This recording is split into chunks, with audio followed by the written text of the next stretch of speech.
Ya está, fuera. Sí, Adriana Echeverría. Sí, gracias. Algo que quería comentar un poco con respecto a lo de Miski, uniéndolo a lo de Eduardo Lira, fue que me llamó la atención el hecho que creo que ambos quisieron escudarse o a lo mejor anteponerse ante su imaginación o ante sí mismos. Cuando inició Eduardo, al inicio decía, tengo la necesidad de tocarlo en algún instrumento, ¿no?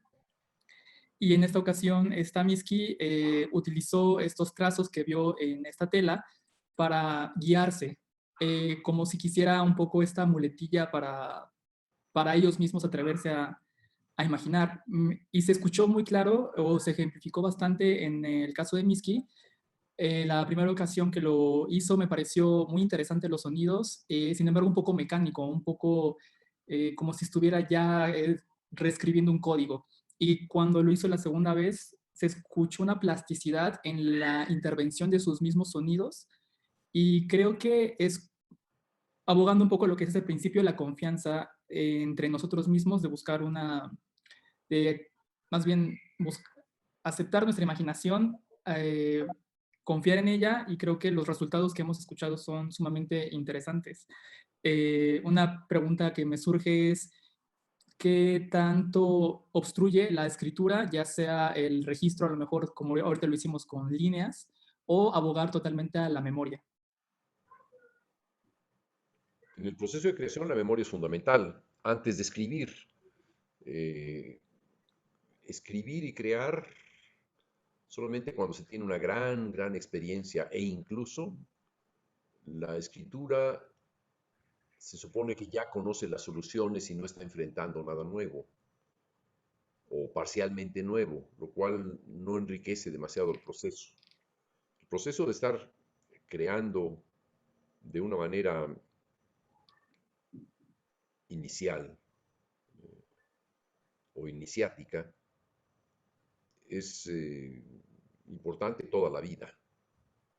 No es nada más durante el tiempo en el que uno está estudiando para tener más conocimiento de métodos o de técnicas o de ideas, etcétera. No. Esta, esto que hemos observado de manera muy bien ejemplificada en el caso de Minsky, tanto en la primera como en la segunda versión, ilustra efectivamente lo que estabas diciendo, Adrián, la idea de la espontaneidad, la naturalidad, la confianza en la propia intuición o imaginación para seguir adelante. Sí. Y sí, en este caso sí, la memoria ahí está contando. Es una memoria que está diciendo, voy en tal dirección. Es decir, sabemos que hay una dirección que no está demasiado distante, no sabemos a dónde exactamente vamos a llegar, pero mentalmente lo estamos calculando, como yo al hablar en este discurso. Ujú. Sé que en algún punto tendré que terminar para concluir la idea, y en este caso, en la música, concluir la idea o concluir ese diálogo, encontrar que ha sido suficientemente explorado, o al menos de forma parcial, como para convertirse en una pequeña entidad. Y con esta bastar para continuar, si acaso se quiere, o considerar que esta entidad es ya en sí misma un producto autónomo, e independiente. Pero sí, el proceso me interesa mucho, además de todo esto, que este proceso está siendo dado con un medio que no acostumbramos, que es este de la comunicación virtual.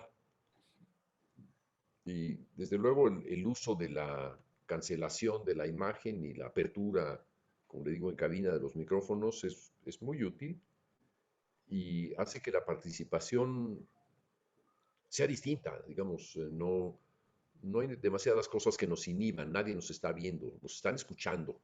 Ujú. Y eso quizás sea muy favorable. Yo no he tenido una clase similar en otras condiciones. Me parece muy ilustrativo al caso con que yo eh, iniciaba la sesión de hoy, que es responder de manera clara al momento en que vivimos de soledad. Ujú. Es una espléndida ilustración, todo el proceso que hemos estado siguiendo hoy, porque nos encontramos con las trabas que todos las tenemos, no solamente a quienes les he dicho que pudieran encontrar una traba, las tenemos todos.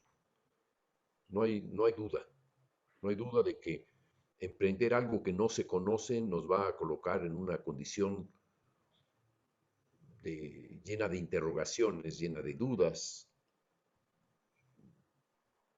y que requiere responderse. Y responderse en arte se hace sobre la marcha.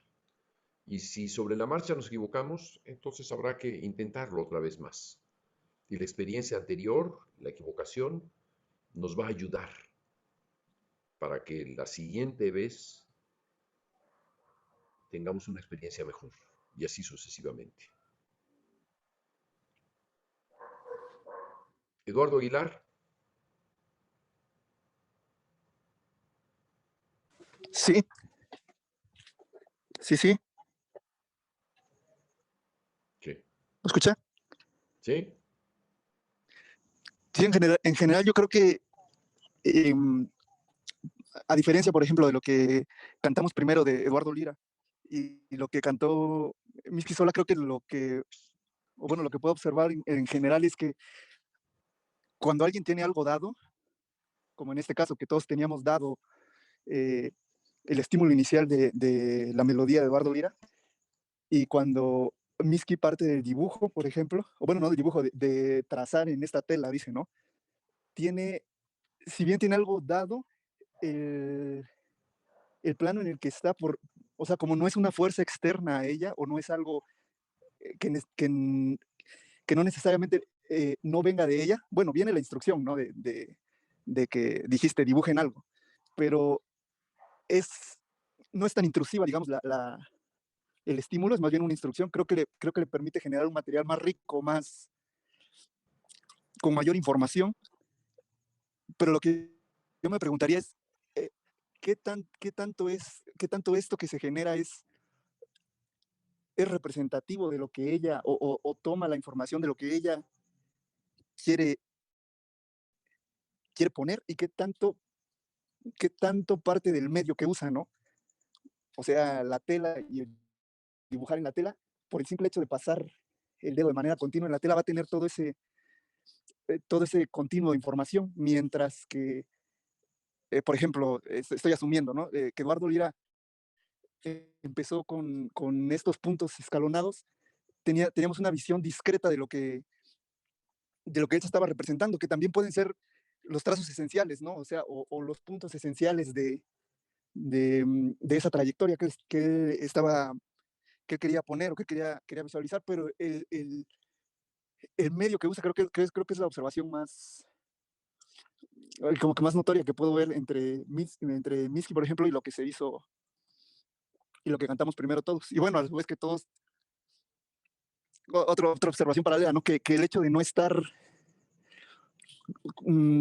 en el espacio acústico en conjunto, todos, bueno, que lo he experimentado antes, ¿no? Cuando se hace un ejercicio de este tipo, el hecho de estar en el espacio acústico nos pone a todos en una disposición distinta de conciencia del material. Porque sí, por ejemplo, aquí cada quien tiene, digamos, el aspecto del espacio de su soledad y de, y de su y la escucha de su propia voz, pero no hay tanta conciencia de lo que está haciendo el otro. Y un poco también por la limitación de la herramienta, ¿no? El zoom que de repente pone en primer plano lo que está sonando más fuerte. Mm, no es como es en general, digamos, son las sensaciones que me quedan. ¿Cómo se adapta uno a esto?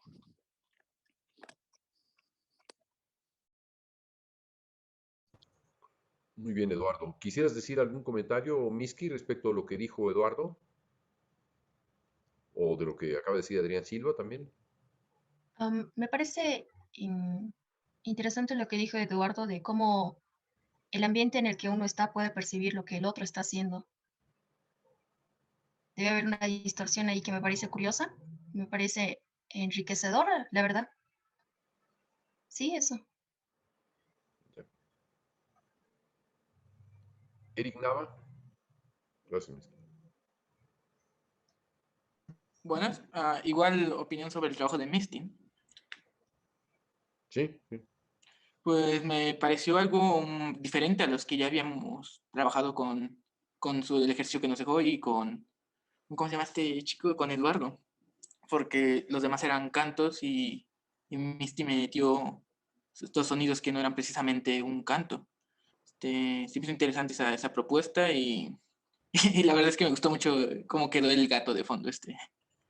No tiene mucho que ver, pero no, me pareció simpático. Ya. Adelina, Sí, aquí estoy. Perdón, Julio, es que estaba en un tapete de yoga que tengo cantando muchas cosas que se me habían ocurrido. ah, Ay, perdón, es que, es que estaba en el piso. no, no tendrías algún comentario que hacer a Miski. A lo mejor nos puedes cantar luego. Sí, escuché todo. Y Pues me parece que es bueno que incluyamos ruidos, bueno, si así lo podemos decir por ahora, ruidos. ya no les vamos a decir así. ¿Cómo les vamos a decir? ¿Inflexiones de la voz? ¿O cómo? Sí, otros sonidos aparte de las entonaciones en frecuencias precisas, ¿no? En alturas precisas. También el sh tiene una altura. Sí, sí, sí. Pues bueno, en general creo que Miski siempre me ha parecido una persona muy creativa y que busca siempre un poco más allá. En lo poco que la he conocido aquí en el laboratorio. Y sí noté una diferencia entre la primera ejecución que fue siguiendo ¿cómo dices que se llama Miski? El textil, ¿es un qué dijiste? Andino. Aguayo. Es un Aguayo. aguayo. Me imagino que es como un jorongo de aquí, de México. No sé si los conoces, pero estará lleno como de colores o de tejido muy, muy intrincado, ¿no? Sí, con varias, por decir, figuras geométricas, unas cuantas y unas líneas por aquí y por allá, diferentes colores. Sí, es bastante rico.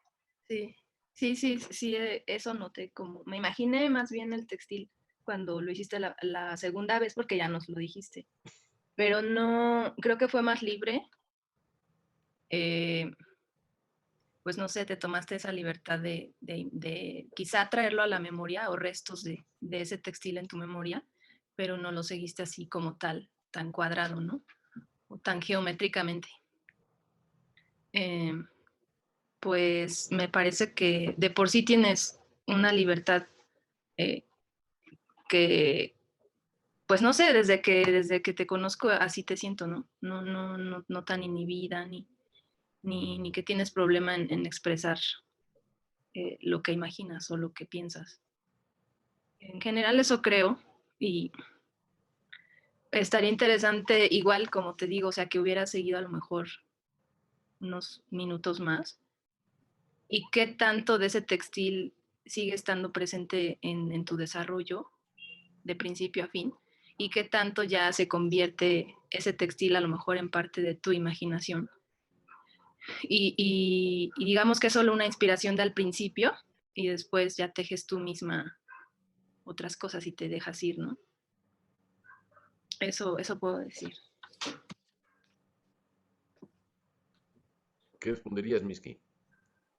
Sí, me parece interesante preguntas que me dices, Adelina, que ahora me estoy respondiendo. Digamos que el tejido de lo aguayo lo tengo bien presente, porque aquí como que lo vemos artísimo y es bastante natural. Uh-huh. Fíjate, o sea, Y incluso es parte de ti, pues estás hecha también de eso, ¿no? De tu cultura, de todos los colores, la misma hechura de ese textil es parte de la hechura misma tuya, ¿no? Estás tan acostumbrada a eso. sí, sí, exactamente. Sí, es algo que está dentro de mí, que me han inculcado a apreciar y que realmente lo aprecio y no solamente para mirar, ¿no? Sino también para analizar. Ujú. Sí. aunque no necesariamente sería todo cultural, sobre todo la segunda versión, mis que ahí estabas, creo yo, asumiendo, a mi parecer, al menos en mi percepción, y es de lo que podemos hablar cuando escuchamos, dos personajes que dialogaban, y lo cual en una tela ya tejida, ya fija, es más difícil. Yo creo que estabas atribuyéndole a ciertos trazos, ciertos colores o ciertos movimientos o ciertos trazos también de la voz, no necesariamente los mismos, sino eran ese trazo interpretado de forma imaginativa. No creo que una tela o un telar tan fijo, No, no, no, no, no, no, sino que, o sea, sí había como que dos personas, como dices ¿cómo qué? exactamente, como que el telar Sí. y, y la tejedora, en este caso yo, ¿no? Ah, ok. Ok, muy bien. O sea, esa es la parte distinta, digamos. O sea, que te incorporas tú como la tejedora, Sí, asumiéndote tú. había ciertas partes en las que yo ya estaba imaginando ciertas figuras que son normales, más o menos aquí, como que son figuras geométricas bien definidas. Esas sí las estaba incorporando, pero las estaba cambiando de color con los colores que yo los tengo bien presentes, ¿no? Que no son siempre de aguayo, sino son colores que son míos. Entonces también imaginaba un hilvanado, también imaginaba hilos, también imaginaba el movimiento de la tejedora, imaginaba ya desde la perspectiva del tejido, desde la perspectiva de la tejedora, desde el hilo, una mezcla de cosas que así lo he pensado, que sí también estaba pensando en el final, como decías tú, Julio, uno siempre piensa en cómo va a terminar, que lamentablemente me lo cortó mi gato, pero digamos, sí estaba bien pensado. Y más libre porque ya era de mi parte, ¿no? Es de mi persona lo que estaba saliendo. Sí, efectivamente estabas tejiendo, como has dicho, y ya, no sé, los trazos no eran quizá tan rectilíneos como el telar. Es eso la parte que yo quería enfatizar, sino que podía Sí, ser. sí, no, habían ciertas partes que, digamos, sí eran rectilíneas, pero otras como que yo soy como que tejedora más o menos iniciante y como que sale a veces mal, a veces bien, colores Ah, chistosos, algo así. tú misma tienes la experiencia de ser tejedora. No, no, no, no, no, sino que me lo imagino bastante bien cómo se hace, porque mi hermana es artista plástica y ella se basa en tejidos. Entonces, yo he visto a ella cómo teje y sé cómo se utilizan los colores y cómo se hace el movimiento del tejido en un telar. Entonces, digamos que ciertas cosas sí me las sé. Ya. Tú sabes que el arte de tejer está muy asociado a la computación, al conteo. Creo que alguna vez Mm, dije aquí en el seminario que en el Museo de Instrumentos Antiguos de Bélgica hay una máquina que desde el siglo XVII, creo, no ha repetido en ninguna ocasión una obra igual, compone. Y que haya ocurrido justamente en Bélgica o en los Países Bajos, que es en donde hubo una gran tradición de telares, eh, no es una curiosidad, simplemente es una consecuencia de cómo un tipo de pensamiento, el pensamiento de ir confeccionando un gobelino, por ejemplo, requiere de estar contabilizando cada uno de los hilos, cada uno de las hiladas, cada uno de los colores, etcétera, para ir creando el resultado. Es un resultado complejo, eh, muy variado y producto de un conjunto de combinaciones, de las cuales hay que tener cuenta a cada instante, ¿no? Y eso es interesante tomarlo en cuenta. Ya que hablaste de ser tú misma la tejedora, te sugiero leer algo más sobre tejidos y cómputo. Verás que hay cosas interesantes al respecto. No para que te dediques toda la computación ni cosas de esas, pero sí a tomar en cuenta que en lo que estás haciendo hay una contabilidad también. O sea, si se trata, en este caso, en este proyecto, digamos, iniciado sobre la marcha ahora, eh, de, de producir, digamos, un evento producto de un tejido, el elemento contable va a aparecer de una manera interesante, o puede aparecer de una manera muy interesante como un elemento hasta contrapuntístico, ¿no? de la estructura, ¿no? Es decir, imaginemos, por ejemplo, que tú estás haciendo... Imagina que entonces que por debajo de eso puede ser...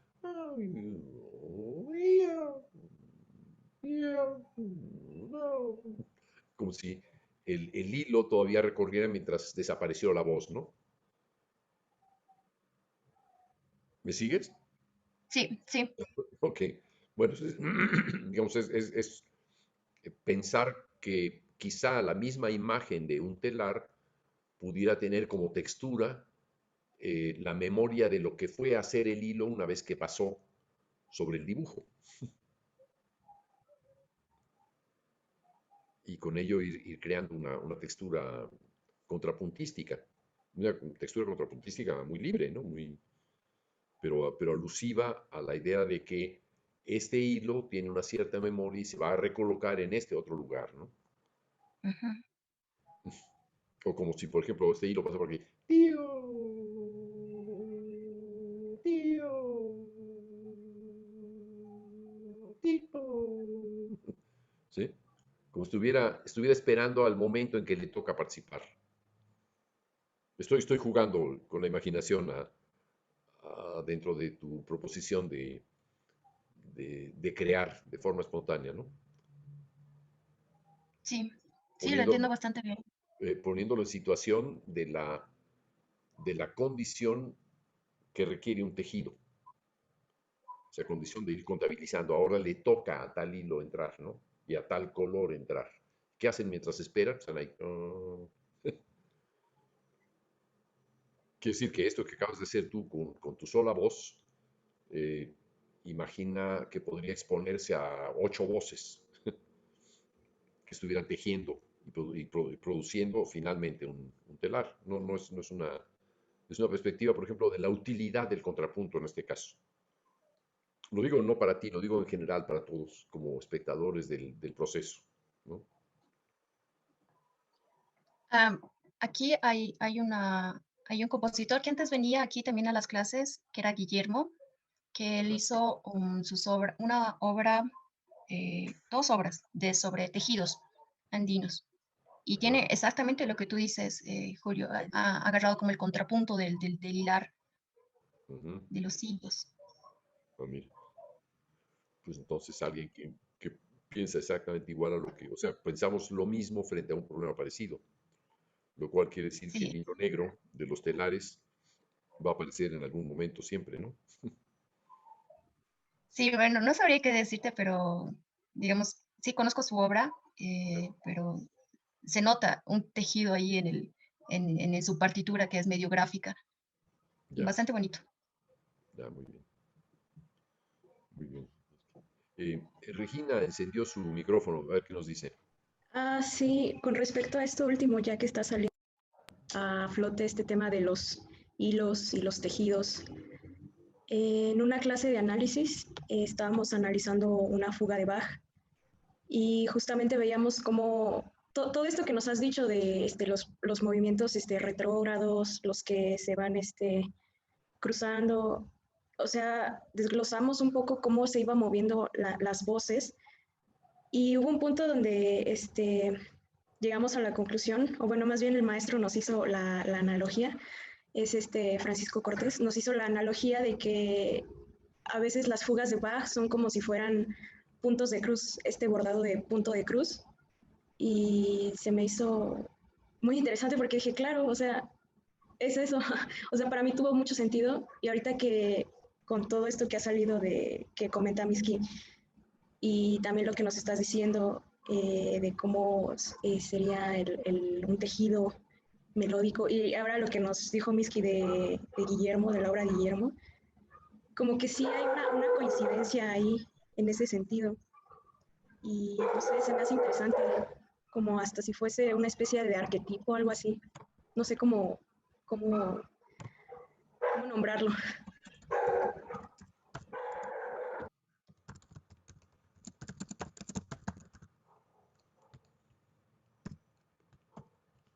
¿Cómo lo nombrarías? ¿Aló? Sí,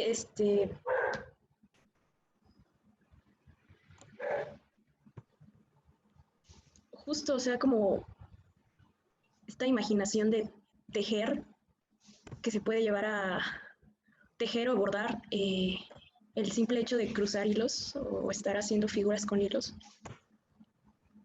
Um, no sé. Puedo poner un ejemplo, si me permiten, que estaba yo pensando de inmediato en algo de Bach que parece que está tejiendo. Puede ser útil para el caso. Es el preludio en do menor del clavecín temperado. No para que la escuchen ahora en este momento, sino para que la puedan escuchar después de esta sesión. En Yo unos, reconozco bien la pieza, Julio. No, no entiendo la relación, pero ¿no reconoce la relación? la relación no, no la entiendo, pero conozco el preludio, lo he tocado, así es La que relación entre el tejer está ese bordado. Toda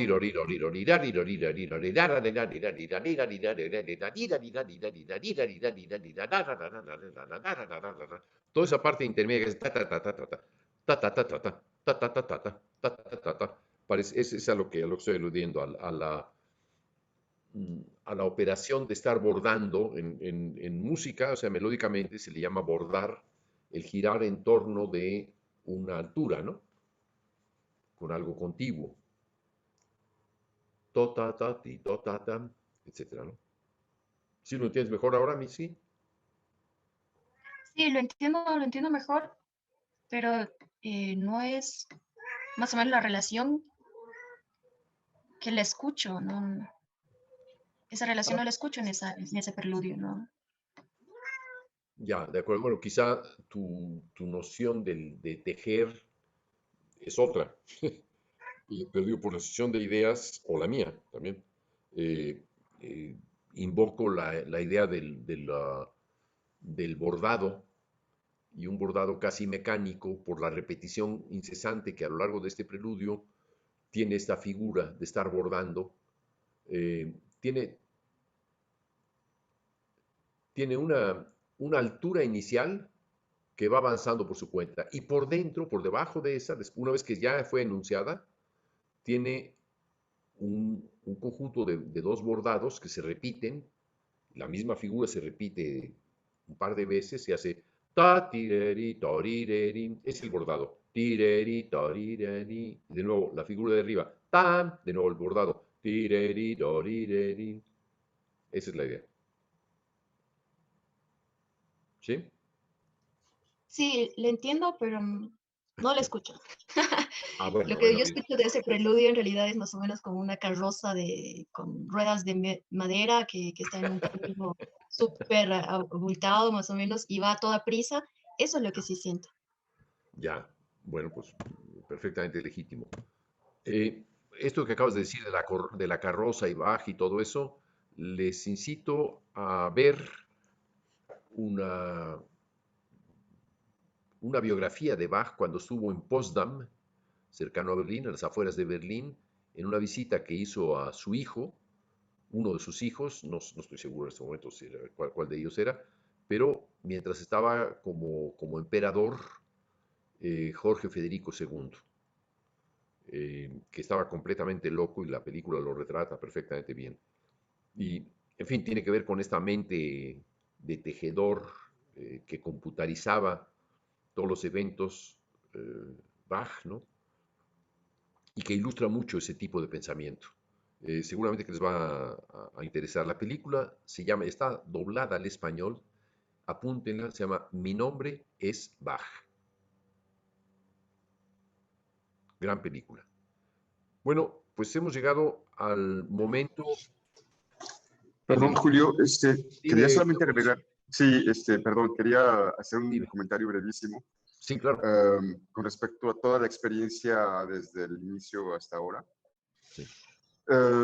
Bueno, sobre todo hasta el momento en que Miski hizo su intervención de improvisación con la voz. Creo que gran parte de la inhibición que podría uno tener tal vez proviene del hecho de que nos estamos enfocando o podríamos enfocarnos más, o más bien demasiado en el resultado que en la experiencia sensorial, pero sensorial corpórea.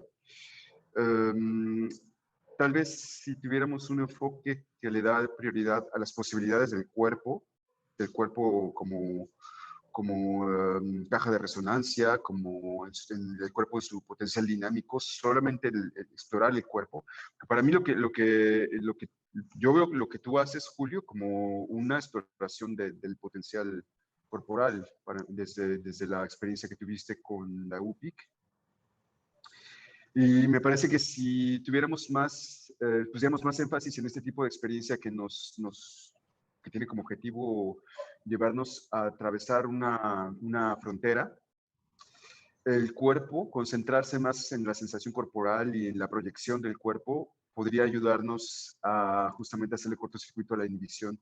En lugar de buscar un resultado óptimo desde el principio, tal vez convenga más primero concentrarse en interrogar el potencial del propio cuerpo, de la voz, escucharse tal vez no de inmediato interiormente, pero más bien escuchar su voz, la voz física, cómo suena, qué posibilidades tiene por sí sola. Quizá un ejercicio de modulación de la voz, que sea solamente un ejercicio de estar modulando y explorando el timbre de la voz propia, ayude también a desinhibirse, ¿no? Y a partir de ahí empezar a explorar más interiormente qué puede uno proyectar desde adentro, ¿no? Con la voz, porque no es fácil trabajar con la voz. Desinhibirse con el movimiento del cuerpo y dibujar, eso es mucho más sencillo, pero ya ponerse a cantar no es fácil. La voz es un poco más intimidante, ¿no? Porque la vemos desde el punto de vista de cómo suena y no cómo se siente corporalmente, ¿no? Voilà, es lo que quería comentar, nada más. Para empezar, ¿no? Pero ya para no alargarme, eso era. Ya.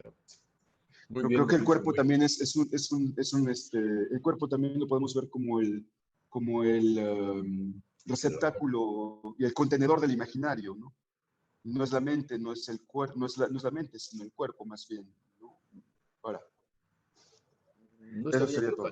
no estaría yo tan seguro en el caso de algunos, por ejemplo, Nancarro, eh, nunca lo vi bailar, aunque ya lo conocí grande, pero nunca lo conocí moviéndose demasiado, nunca lo vi tocar el piano, sé que no lo tocaba. Las operaciones que él hacía para crear eran más bien mentales, no sé si al definir los puntos de una melodía eh, movía el pie o bastaba con que la mano se colocara en la altura de la pauta a la que quería eh, afectar, digamos, con una nota, pero no estoy seguro de esta idea del movimiento corporal en todos los casos. Pondría el caso que conozco bien, digamos, o supongo que conozco bien, que es Nancarro. Un ser casi inmóvil, ¿no? Es decir, un roble clavado o sembrado en un bosque, ¿no? Y, pero probablemente sí podía imaginarse el movimiento de otros al hacer un boogie boogie o al hacer movimientos cualesquiera que fueran. Pero lo pienso más bien, es decir, en su caso me daría una muestra contrastante con lo que acabas de decir, ¿no? Puede ser que haya quienes piensen, como tú dices, que yo podría pensar así, más desde el punto de vista físico y otros más desde el punto de vista metafísico, ¿no? Desde el punto de vista de ordenación mental de los objetos, ¿no? No lo sé, pero es una buena cuestión y podríamos discutirla para la próxima ocasión. Bueno, le toca a Leonardo exponer hoy. Servidor, sí. Muy bien. Ya deberían estar viendo mi pantalla. Sí, perfectamente bien, ya estuvo. Muy bien, bueno, quiero centrar la exposición. Quisiera ser breve porque considero que la parte más, en todo caso, más nutritiva para mí es la discusión posterior, más que venir a presentar un sinfín de ideas, ¿no? Y más bien me interesa entablar el diálogo y tener la retroalimentación y las reacciones, digamos, del grupo. Esto que está aquí en pantalla es el concepto central de mi tesis doctoral. Es una figura a la que llegué en mi tesis de maestría y que la estoy llevando hacia ser el centro, digamos, generador de mi proyecto de tesis doctoral. Es lo que denomino la catenaria hermenéutica. No se asusten, no vamos a entrar nada de esto de aquí arriba, pero me parecía relevante tener la visión completa por un par de comentarios que quiero hacer, sobre todo en relación a estas dos, digamos, semicírculos que aluden a dos cercos, que son categorías de un filósofo catalán, se llama Eugenio Trías, que es de donde, quien centro, digamos, mi marco teórico, en todo caso para la tesis de maestría, que hay una, digamos, línea que sigue de esto, ¿no? La catenaria, vamos a empezar por ahí, ese concepto, tampoco se asusten, quiere decir pertinente a las cadenas, es una forma de U, propiamente es esta parte de aquí abajo, aunque si se fijan bien, viene desde aquí arriba. Hay diversos nombres técnicos para una catenaria, es coseno hiperbólico, etc. No tiene caso perderse en las definiciones de esos nombres, básicamente es una U. Yo estuve 3 días buscando como si había un nombre, digamos, más oficial para la forma de U, y pues resulta que es este, ¿no? Quiere decir pertinente, aquello de la naturaleza de las cadenas. Es una forma que se utiliza todavía en la arquitectura. Gaudí la utilizaba un montón, porque resulta que es muy eficiente para hacer un cálculo estructural en términos de la resistencia de, si aíslan, digamos, visualmente esta figura que estoy recorriendo con el mouse. Si se pone un peso aquí abajo, la tensión, la forma que toma esta curva va a ser proporcional a la tensión que puede soportar como un arco, de manera que se puede proyectar así. Gaudí proyectaba todo esto poniendo un espejo debajo de un plano en el que suspendía estas cadenas con diversos pesos, y de esa manera hacía el cálculo estructural. Todas las arcadas de la Sagrada Familia están proyectadas de esta manera. Independientemente de eso, lo central es la forma de U. Y esto es un modelo que yo estoy proponiendo para pensar, reflexionar acerca del acontecimiento musical, el quehacer musical. Esta parte de los dos cercos, como les digo, Eugenio Trías los define como el cerco hermético, que sería este de aquí arriba, que es lo que está más allá de lo que se puede pensar y lo que se puede decir, que emana del ser, son conceptos filosóficos donde no nos perdamos. Y otro, que es el cerco apofántico, que es una palabra, viene del griego apophansis, que es aparecer, de lo que se revela, lo que se muestra, lo concreto, el pensar, decir, lo tangible.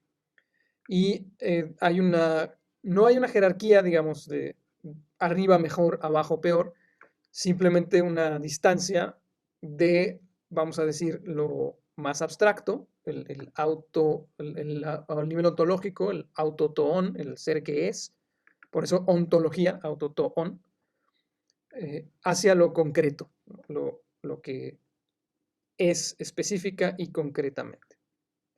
En la parte en la que propongo que nos centremos hoy, que es además la primera parte en la que desarrollaré en la tesis, es la parte de abajo, a lo que le llamo la dimensión manifiesta de la catenaria. Y esto como modelo, lo que propongo es que nos acerca a pensar distintas formas o de distintas formas la relación que está muy ampliamente estudiada y conocida de toda la vida entre los 3 agentes requeridos para la música como acontecimiento. Aquí lo que nos va a estar faltando un poco son las definiciones, digamos, categoriales de qué se está entendiendo por modelo, por acontecimiento, etcétera, pero pienso que por cuestiones operativas nos las podemos brincar y en todo caso aclararlas en la ronda de comentarios. Un primer desarrollo de esto, de este modelo, es la distinción doble. Hay una necesidad de una metacategoría, digamos, o una categoría que englobe las dos caras de cada uno de estos.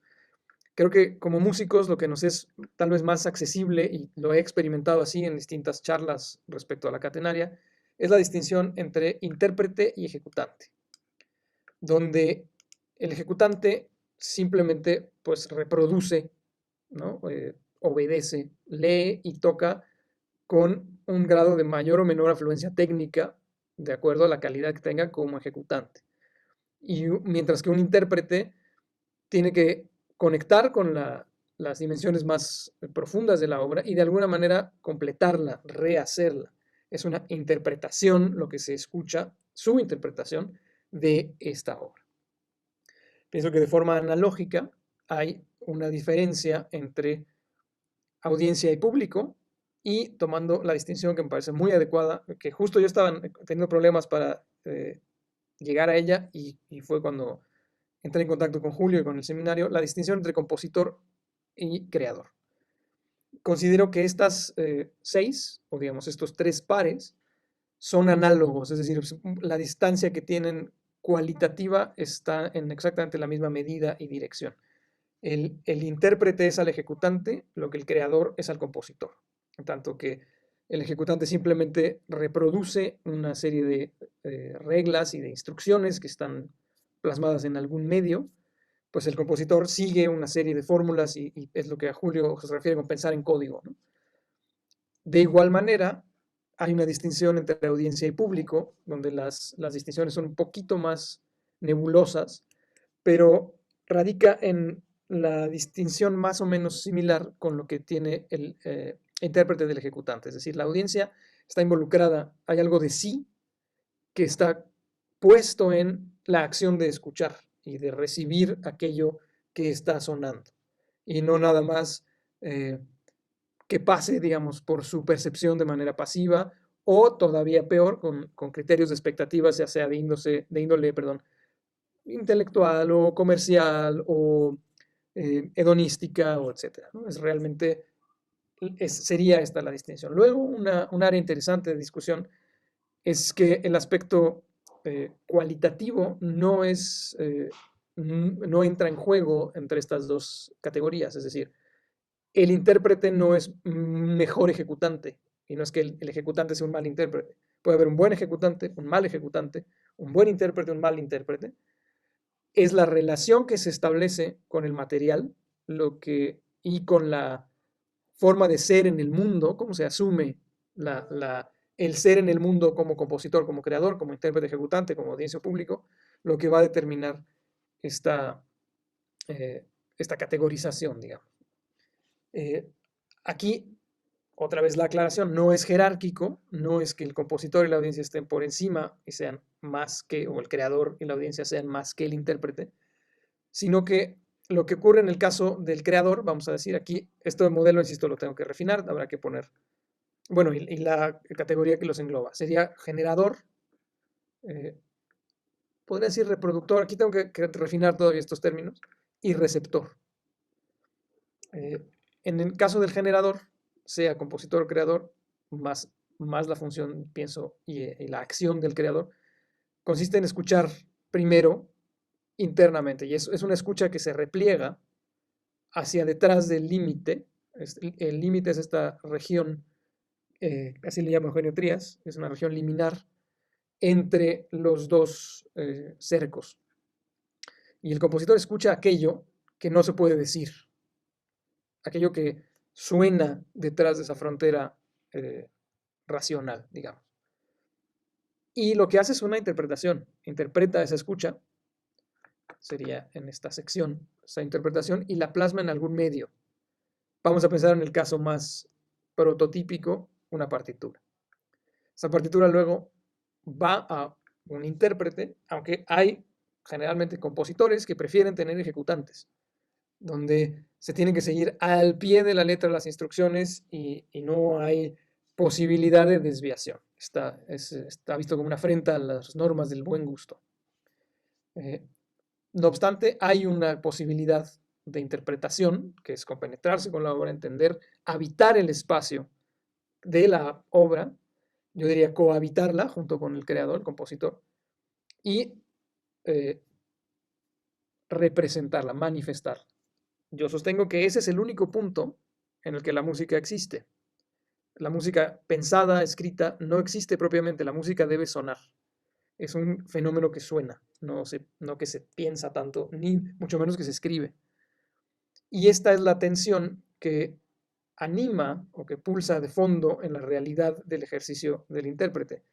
Si ven, es el punto más grueso en el trazo, es el punto álgido de la curva, porque es donde la música está sucediendo. Ahí es donde la música existe propiamente. Pero es esclavo de la flecha del tiempo. La música solo se puede tocar en una dirección, solo se puede tocar hacia adelante. No se puede destocar una nota. Una vez que se toca la nota, no se puede cambiar de opinión.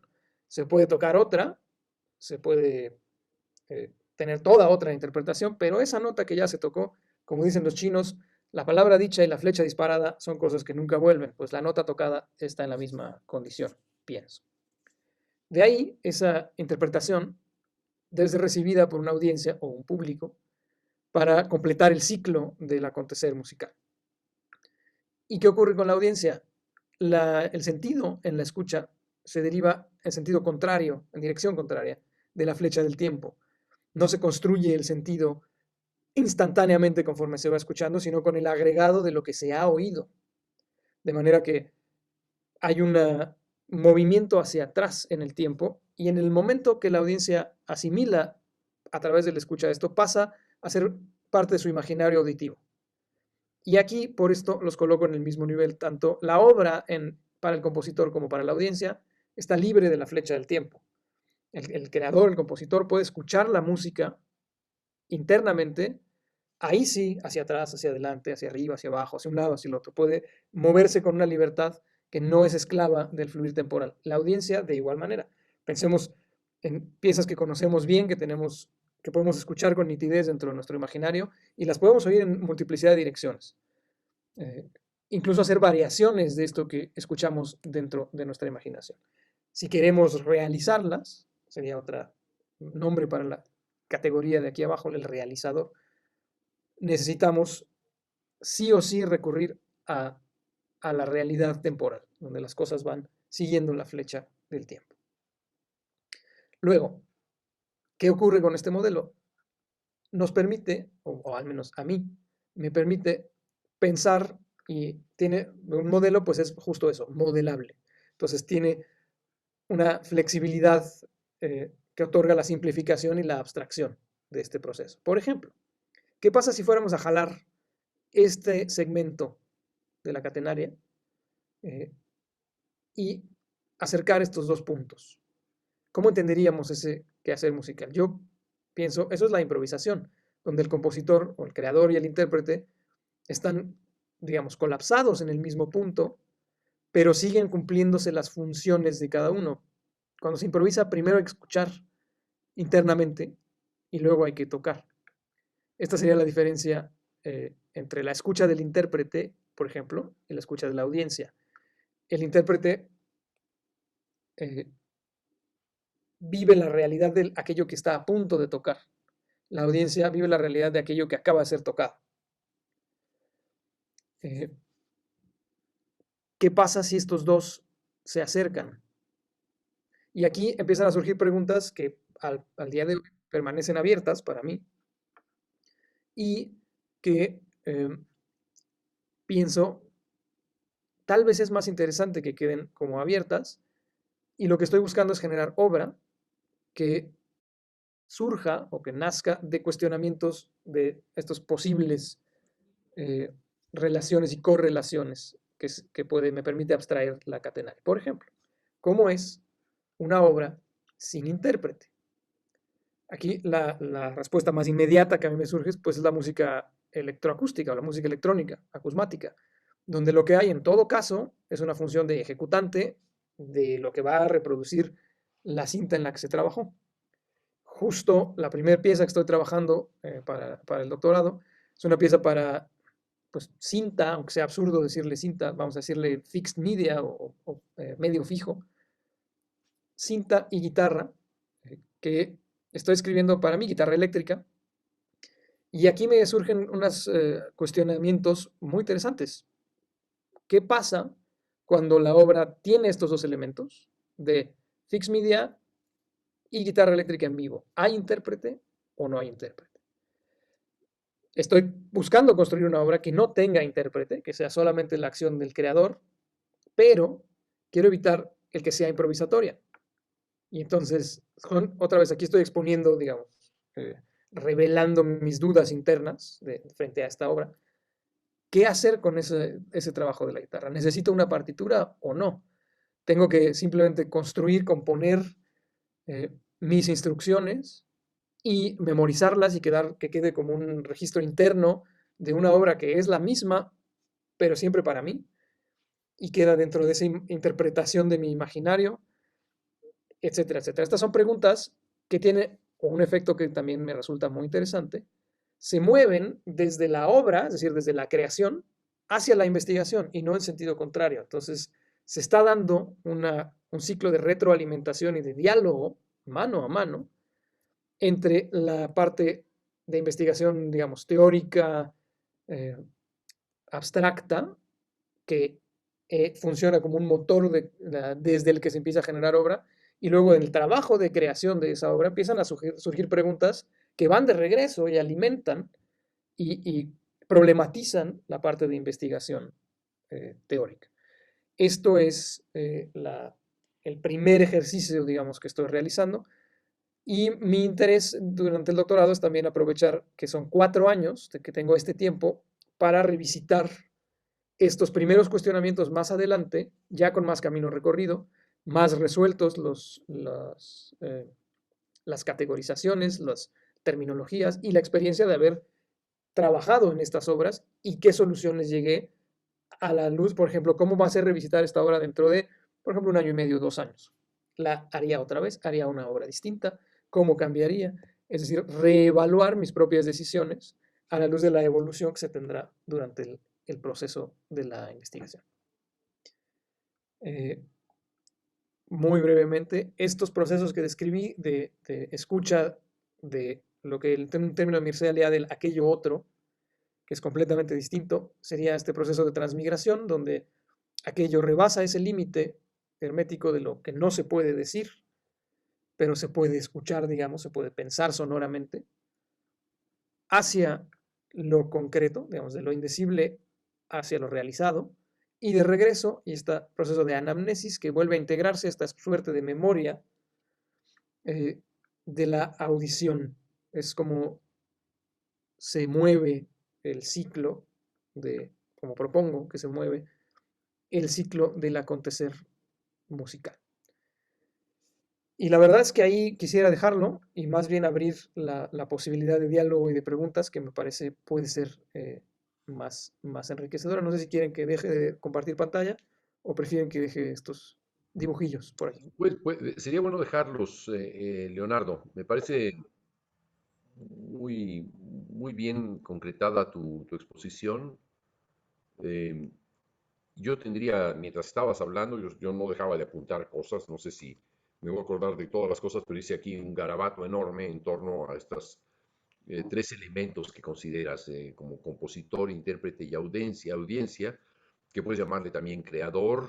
eh, Ahí ya, yo creo que es más bien compositor, ejecutante y audiencia, y luego creador, intérprete y receptor. Yo le llamaría receptor más bien, en el sentido de que es mucho más libre la participación del receptor que la del oyente. La del oyente parece ser nada más tiene una función podría ser simplificada. A lo mejor me equivoco, pero dejaría más bien un conjunto de dudas y observaciones. Dispensen que intervenga yo primero, porque digamos que es la vez que más me puedo acercar a tu trabajo, Leonardo, y como tu tutor, pues en este momento aprovecho para hacer alguna que otra observación.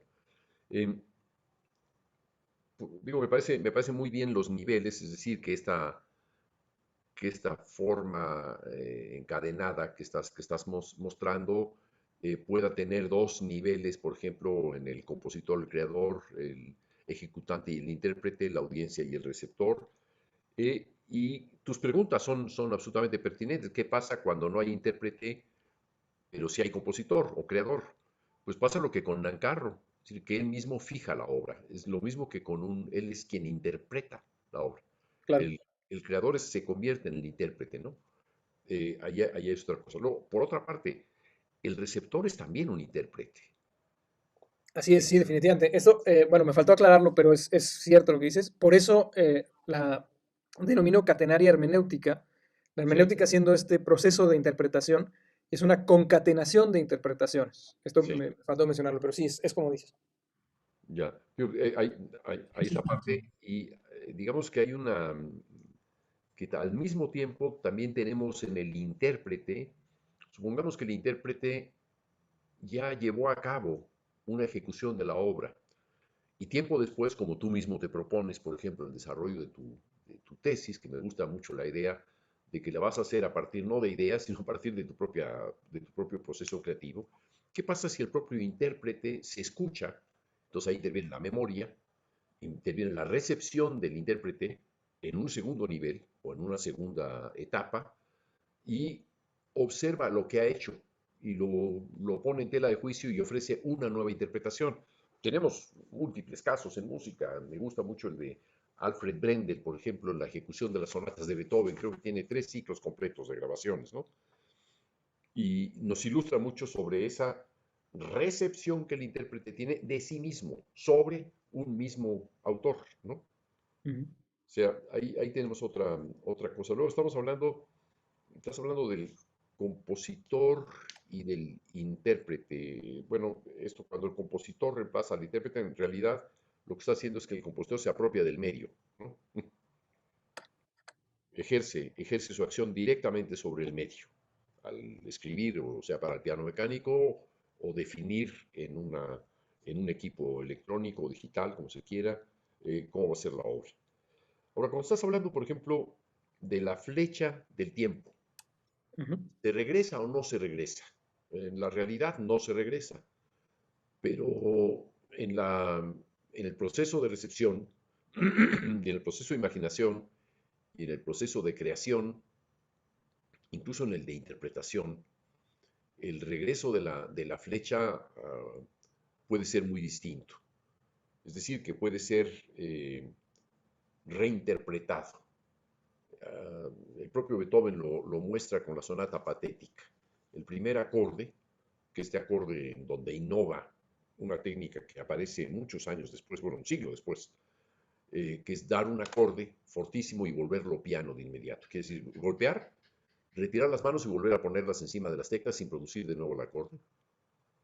Esto es lo que está significando para Beethoven el ruido, y aquí dicho con toda propiedad, que representa para él su sordera, que no distingue, que lo que oye es un golpe. Ese acorde va a aparecer en varias ocasiones, pero cuando viene la exposición, Beethoven lo elimina. Ya no se escucha el trom, sino solamente un silencio y después pa pam pa pam pa pam pa pam pam, etcétera. Esta especie de imploración, ¿no? de ruego. Perdón si hago yo una interpretación muy subjetiva, pero es la manera en la que oímos también. En donde Beethoven elimina, digamos, hace una quita de la flecha del tiempo lo que el oyente estaría esperando. Quiere decir que está jugando con esa flecha del tiempo de la expectativa respecto a lo que debería de seguir y lo cancela. ¿Para qué? Para que el intérprete recuerde que estaba ahí, o al recordar que estaba ahí, observe que eso ya no existe. De ahí lo patético. Y hay otro aspecto también. Para el músico experimentado, para el oyente experimentado sí escucha dentro de la flecha, pero escucha también con sus propias anticipaciones. Incluso escuchas, estamos escuchando la Sinfonía 41, Júpiter de Mozart, el último movimiento, y tiene tal cantidad de operaciones contrapuntísticas que nos desprendemos realmente del tiempo y estamos más escuchando hacia el espacio, ¿no?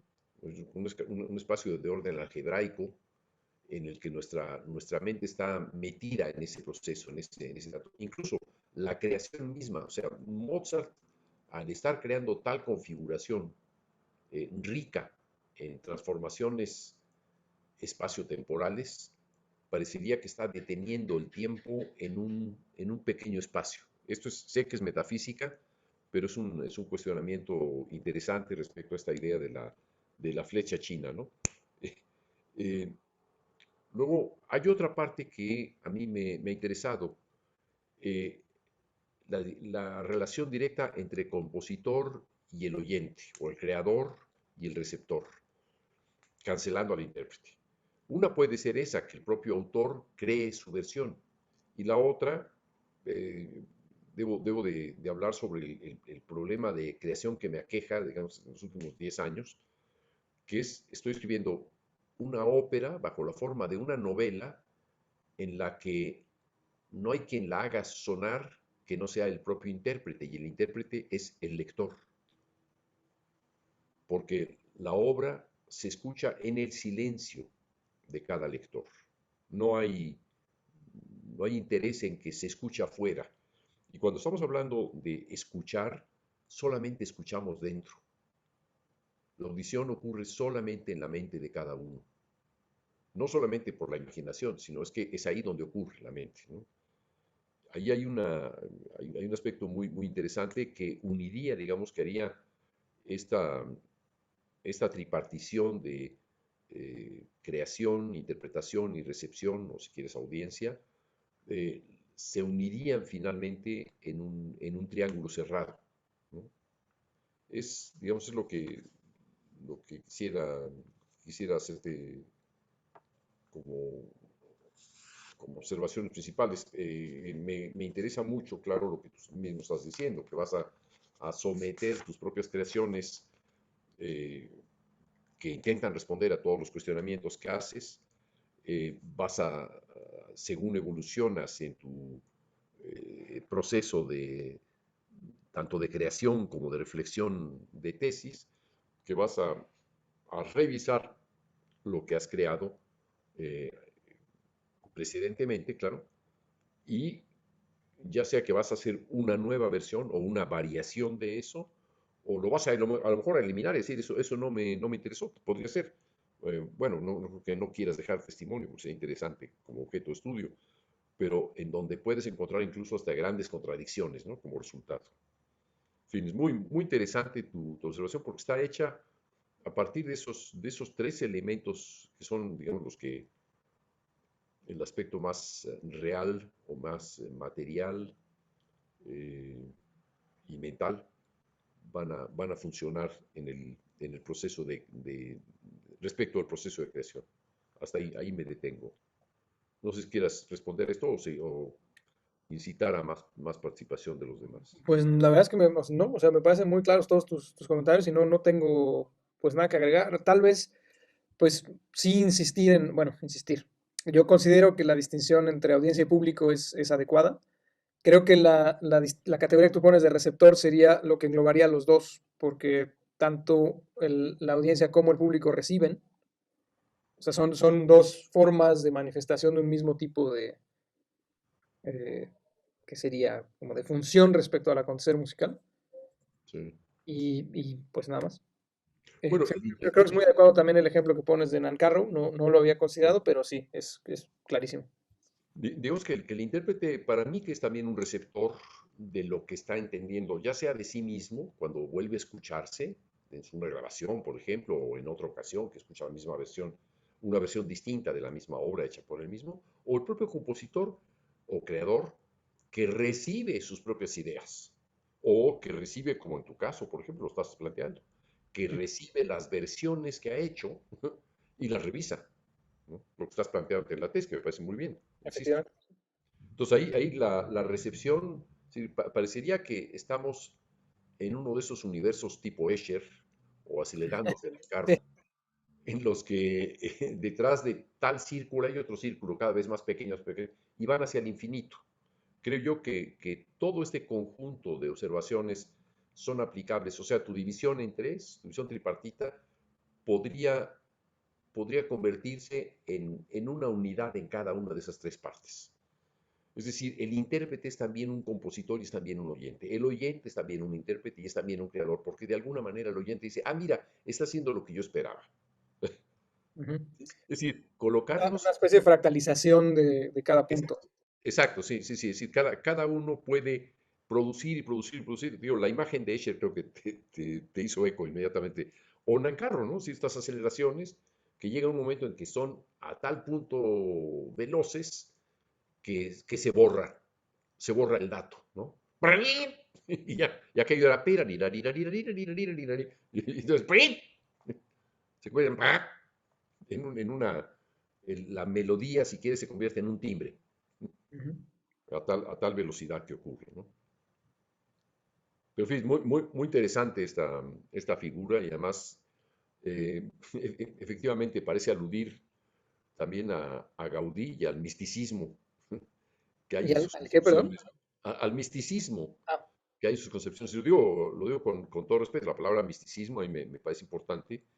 Eh, Creo que en la creación hay un elemento de misticismo, ¿no? De entrar a un misterio, de entrar a algo que se desconoce, de ahondar en ello y quedar, abrirse a ese misterio, el misterio de sí mismo, de su propia creación, ¿no?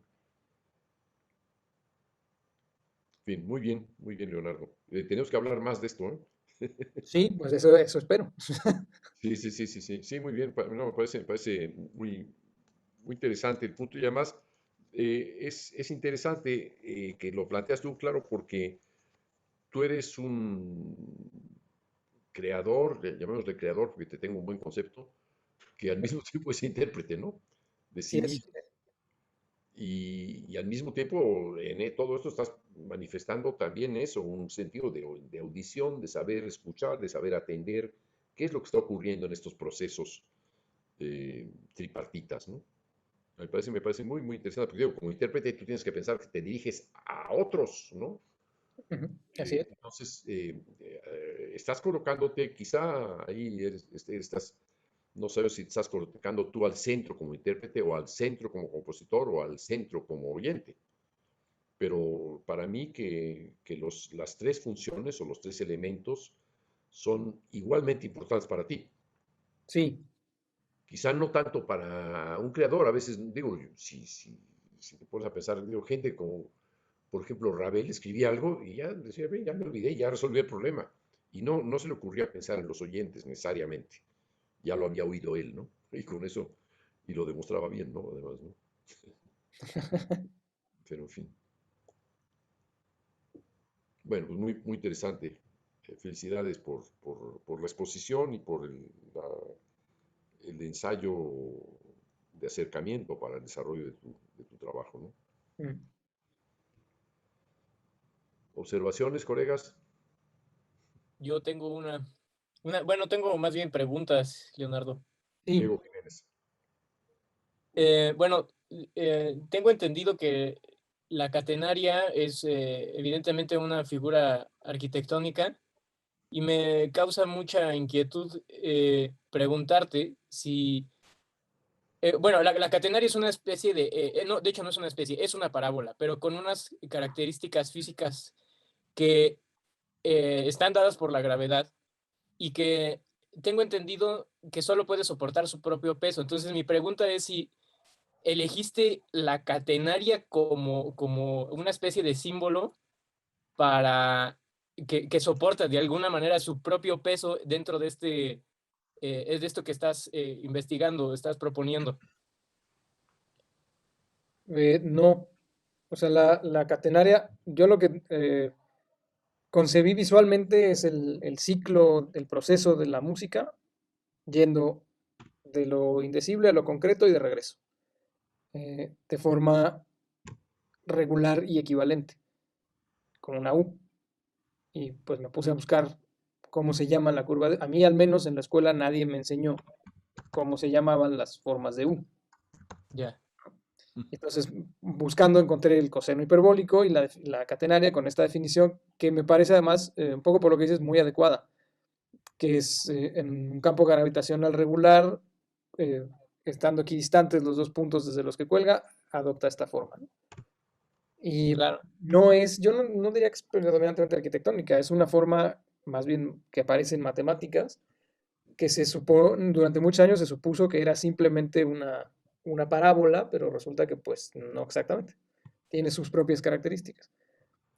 Parte de lo que me convenció, por lo que me quedé con el nombre, es precisamente por esto relativo a lo de la cadena, porque creo que hay un encadenamiento de interpretaciones. Es Ya. decir, hay una doble alusión al término, la concatenación, el encadenamiento, ¿no? Son estas interpretaciones de uno que van a la del otro, que van a la del otro.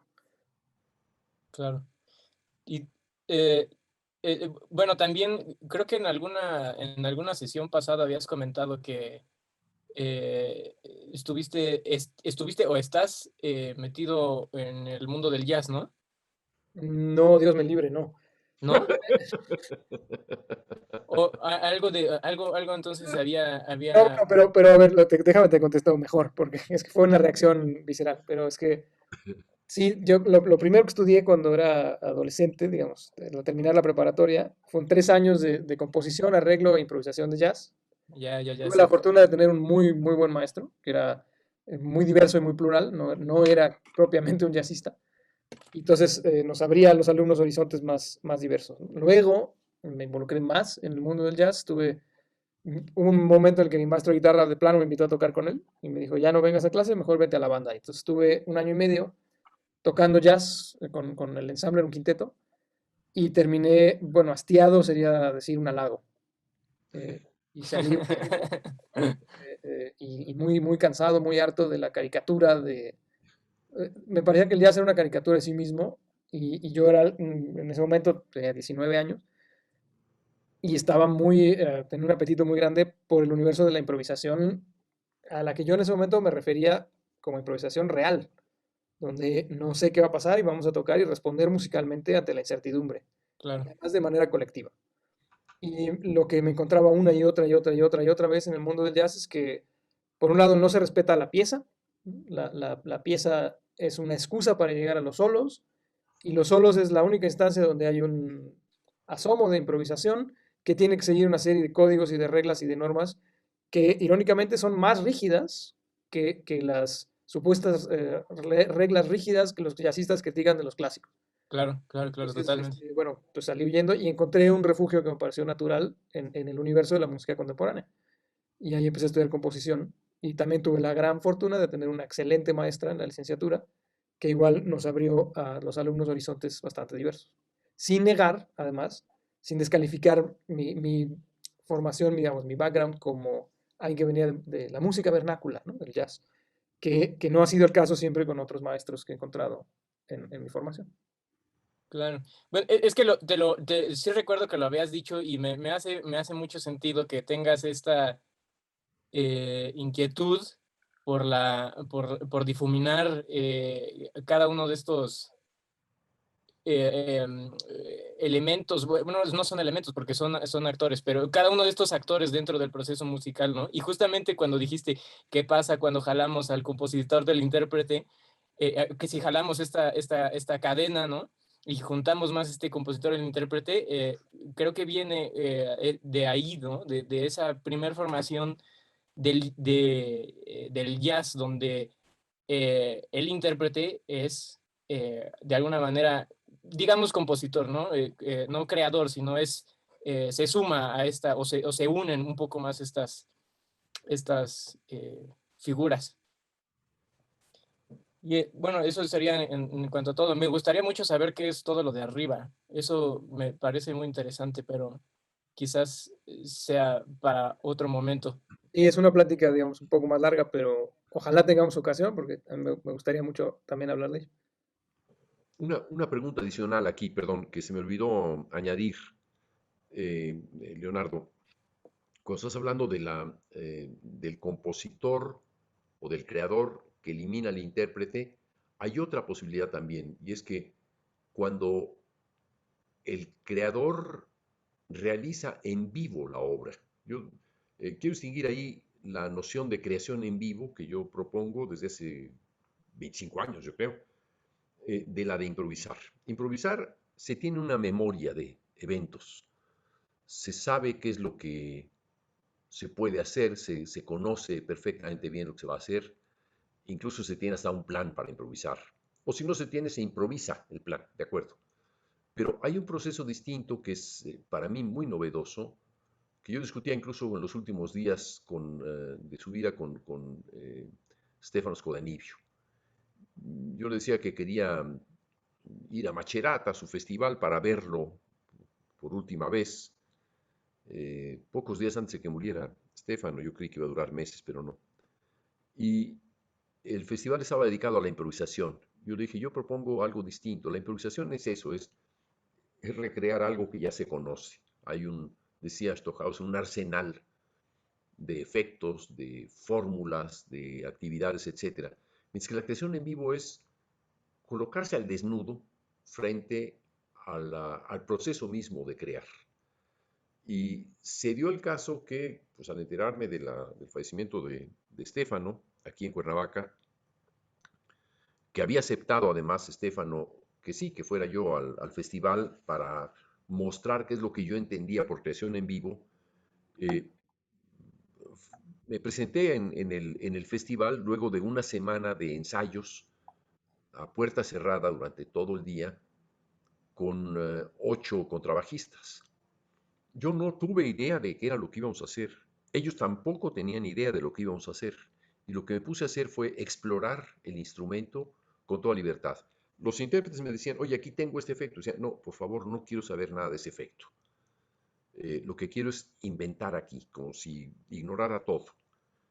Y a través de ese proceso, el día en el que había que presentarse, me di cuenta de lo que era la obra. Y ese día dije, ya tengo aquí la idea.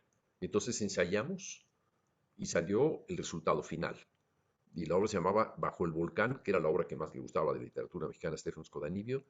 Y salió esta obra que está en YouTube como referencia a esta noción que yo planteo, que es que el propio proceso de crear sea la obra, ¿no? O sea, te pongo ahí un ejemplo de algo verdadero. O sea, hay otra obra que hice que se llamaba Simultáneas a 3, que era en la radioeducación en vivo. Me habían propuesto hacer una creación radiofónica y dije, pues sí, la hago en una hora. Y contrarreloj, con 3 violonchelistas, sin ninguno saber qué era lo que íbamos a hacer, se fue creando la obra. Y al final, digamos, al final de todo el proceso que estaba explicando, dije, ahora recreemos todo lo que hemos hecho. Y había toda una cadena de eventos que fueron concatenados, ¿no? Y quería hacerte un comentario también acerca de la cadena, de la concatenaria. Yo diría que en este caso es muy representativo la denominación, porque como diría Rosario Castellanos, la cadena eres tú. Un poema de Rosario Castellanos que sí, ¿no? Pero efectivamente, tú eres esa cadena. O sea, creo que está bien manifiesto en tu búsqueda y que la legitima, además de todo, lo legitima muy bien. Bueno, otras voces. Algo que me gustaría igual comentar, Leonardo, no sé si conozcas a Nomás, este perdón, ¿me chico. puedes decir quién eres? Porque Perdón, soy Adrián Echeverría. ok. No sé si conozcas a este chico de maestría que se llama Aldo Lombera. Sí. Algo que me llamó la atención de tu trabajo mientras justo hablabas de qué sucede si acercas al compositor, al intérprete al compositor, es que en el trabajo de él hace un poco lo contrario, ¿no? De acercar a la audiencia, al público, como intérprete y como creadores en ese mismo momento. O sea, eso fue algo que me llamó la atención, qué sucedería o cómo se podría, cómo se manifestaría en la gráfica cuando él se propone al público, porque es algo que a mí me llama la atención en su trabajo, se propone al público una serie de juegos, por así decirlo, o juegos sonoros que ellos intervienen y generan una obra. O sea, generan la obra al momento que se están escuchando y la están interpretando.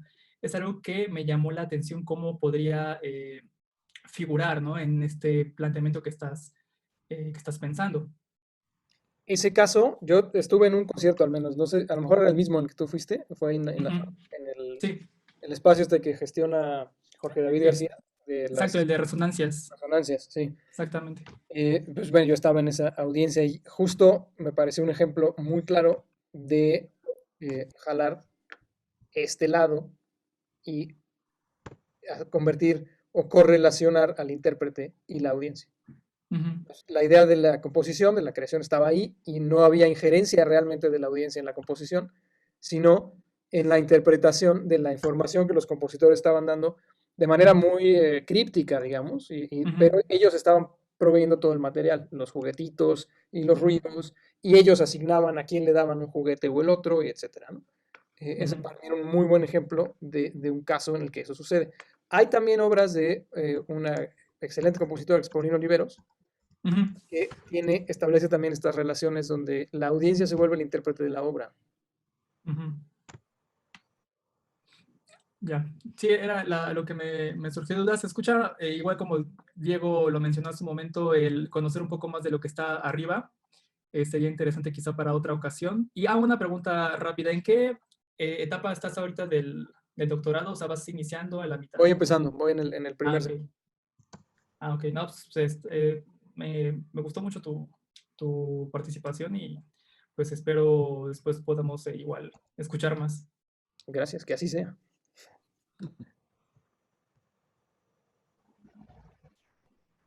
Hola, Leonardo. Hola, eres Regina, ¿verdad? Sí, sí, así es. Eh, Me gustó mucho lo que planteaste, o sea, esta primera parte de la concatenaria. Precisamente los nodos como, bueno, ajá, entenderlos como nodos de alguna manera. Así como planteas qué pasa si uno se acerca al otro o así. Y precisamente esto del compositor-intérprete, o sea, también me rememoró a la improvisación. Y justamente yo en estas últimas semanas me he topado con un libro de un musicólogo que se llama Bruce Ellis Benson, te lo voy a escribir, y justamente él habla de esta relación que hay entre un compositor y un intérprete, pero él plantea más que nada, o sea, quitando un poco esta idea de ejecutante, sino que más bien justo cuando eres más bien cuando el intérprete comienza a, ajá, bueno, es que no le dice intérprete, le dice performer, eh, como el performer empieza justamente a apropiarse de la obra y que ya no es totalmente esto que escribió exactamente el compositor y todo esto. Y también, o sea, hace un planteamiento de estos puntos que nos hablaste al principio. Y bueno, no sé si lo conozcas, es que ahorita como es de las lecturas que estoy haciendo en este momento ¿Me de mi puedes vida. repetir el nombre? Sí, te lo anoto.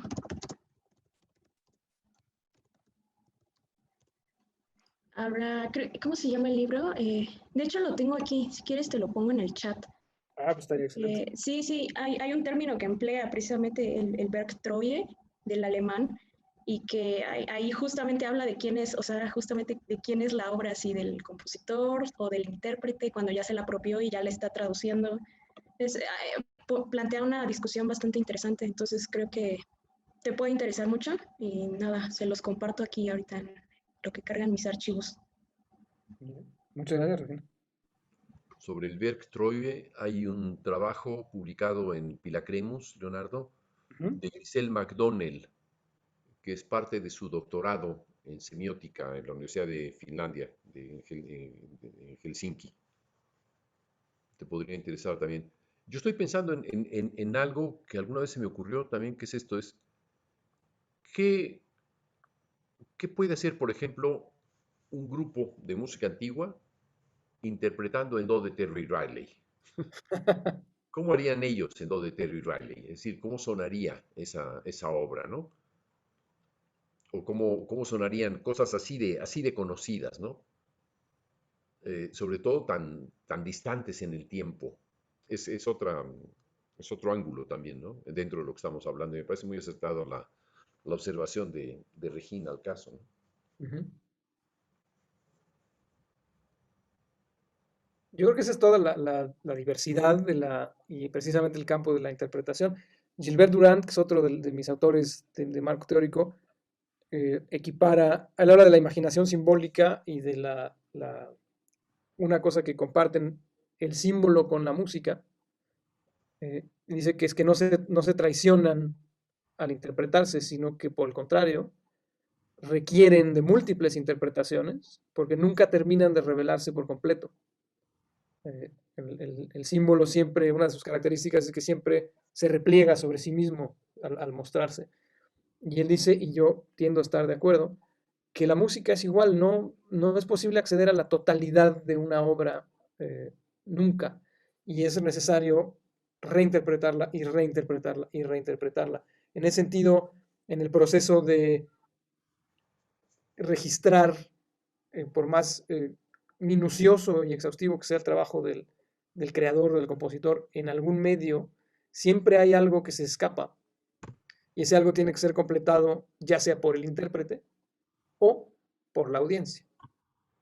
De manera que es necesario, eso es lo que, digamos, abre la puerta a esa necesidad de estos actores en correlación, el completar el recorrido mediante la interpretación de lo que tocan, guión, diagonal, digamos, escuchan. Se dio en una época, en los años 70, quizá todos lo puedan recordar, aunque no habían nacido, de las interpretaciones que se hacían de la música de Bach a partir de intérpretes distintos. Por ejemplo, la música de Bach cantada por los Swingle Singers. Después había Tomita, se llamaba, creo, ¿no? Un músico electrónico que hacía versiones de Bach y de otros autores con sintetizador. Luego había guitarristas eléctricos japoneses que hacían igualmente música de Bach en sus propias versiones. Y así sucesivamente hubo una gran cantidad de versiones. O sea, la idea de intérprete y versión también es algo atractivo, ¿no? La versión de Richter sobre Bach en comparación con la de Gieseking de Bach, pero también incluso la versión de un estilo musical o un género musical dentro de otro, ¿no? Que por ejemplo, la Sinfonía India de Carlos Chávez, que tiene tres distintos elementos. Una, los cantos originales, creo que es Jackie o Seri, bien, perdón por la omisión exacta, pero esa es una. Dos, son más de tres. La versión escrita que hicieron los discípulos de Chávez sobre esos cantos, porque los hicieron, digamos, en la escala pentatónica. Tres, la utilización que hizo de esos cantos Carlos Chávez dentro de su Sinfonía India. 4, sinfonía que está basada en su propio análisis de la Quinta Sinfonía de Beethoven. O sea, qué mezcolanza, ¿no? Pero, ¿y qué es? Es eso, es decir, es increíble que esa sinfonía, pues de original tiene poco, ¿no? más que la idea de hacer una mezcolanza. De original tiene la idea de Chávez, que era un hombre con poco talento melódico y que instituyó ese método suyo de copiar modelos para ejercerlo como sistema de enseñanza de la composición, en el taller de composición. Pero ahí tenemos modelos, hay un montón, ¿eh?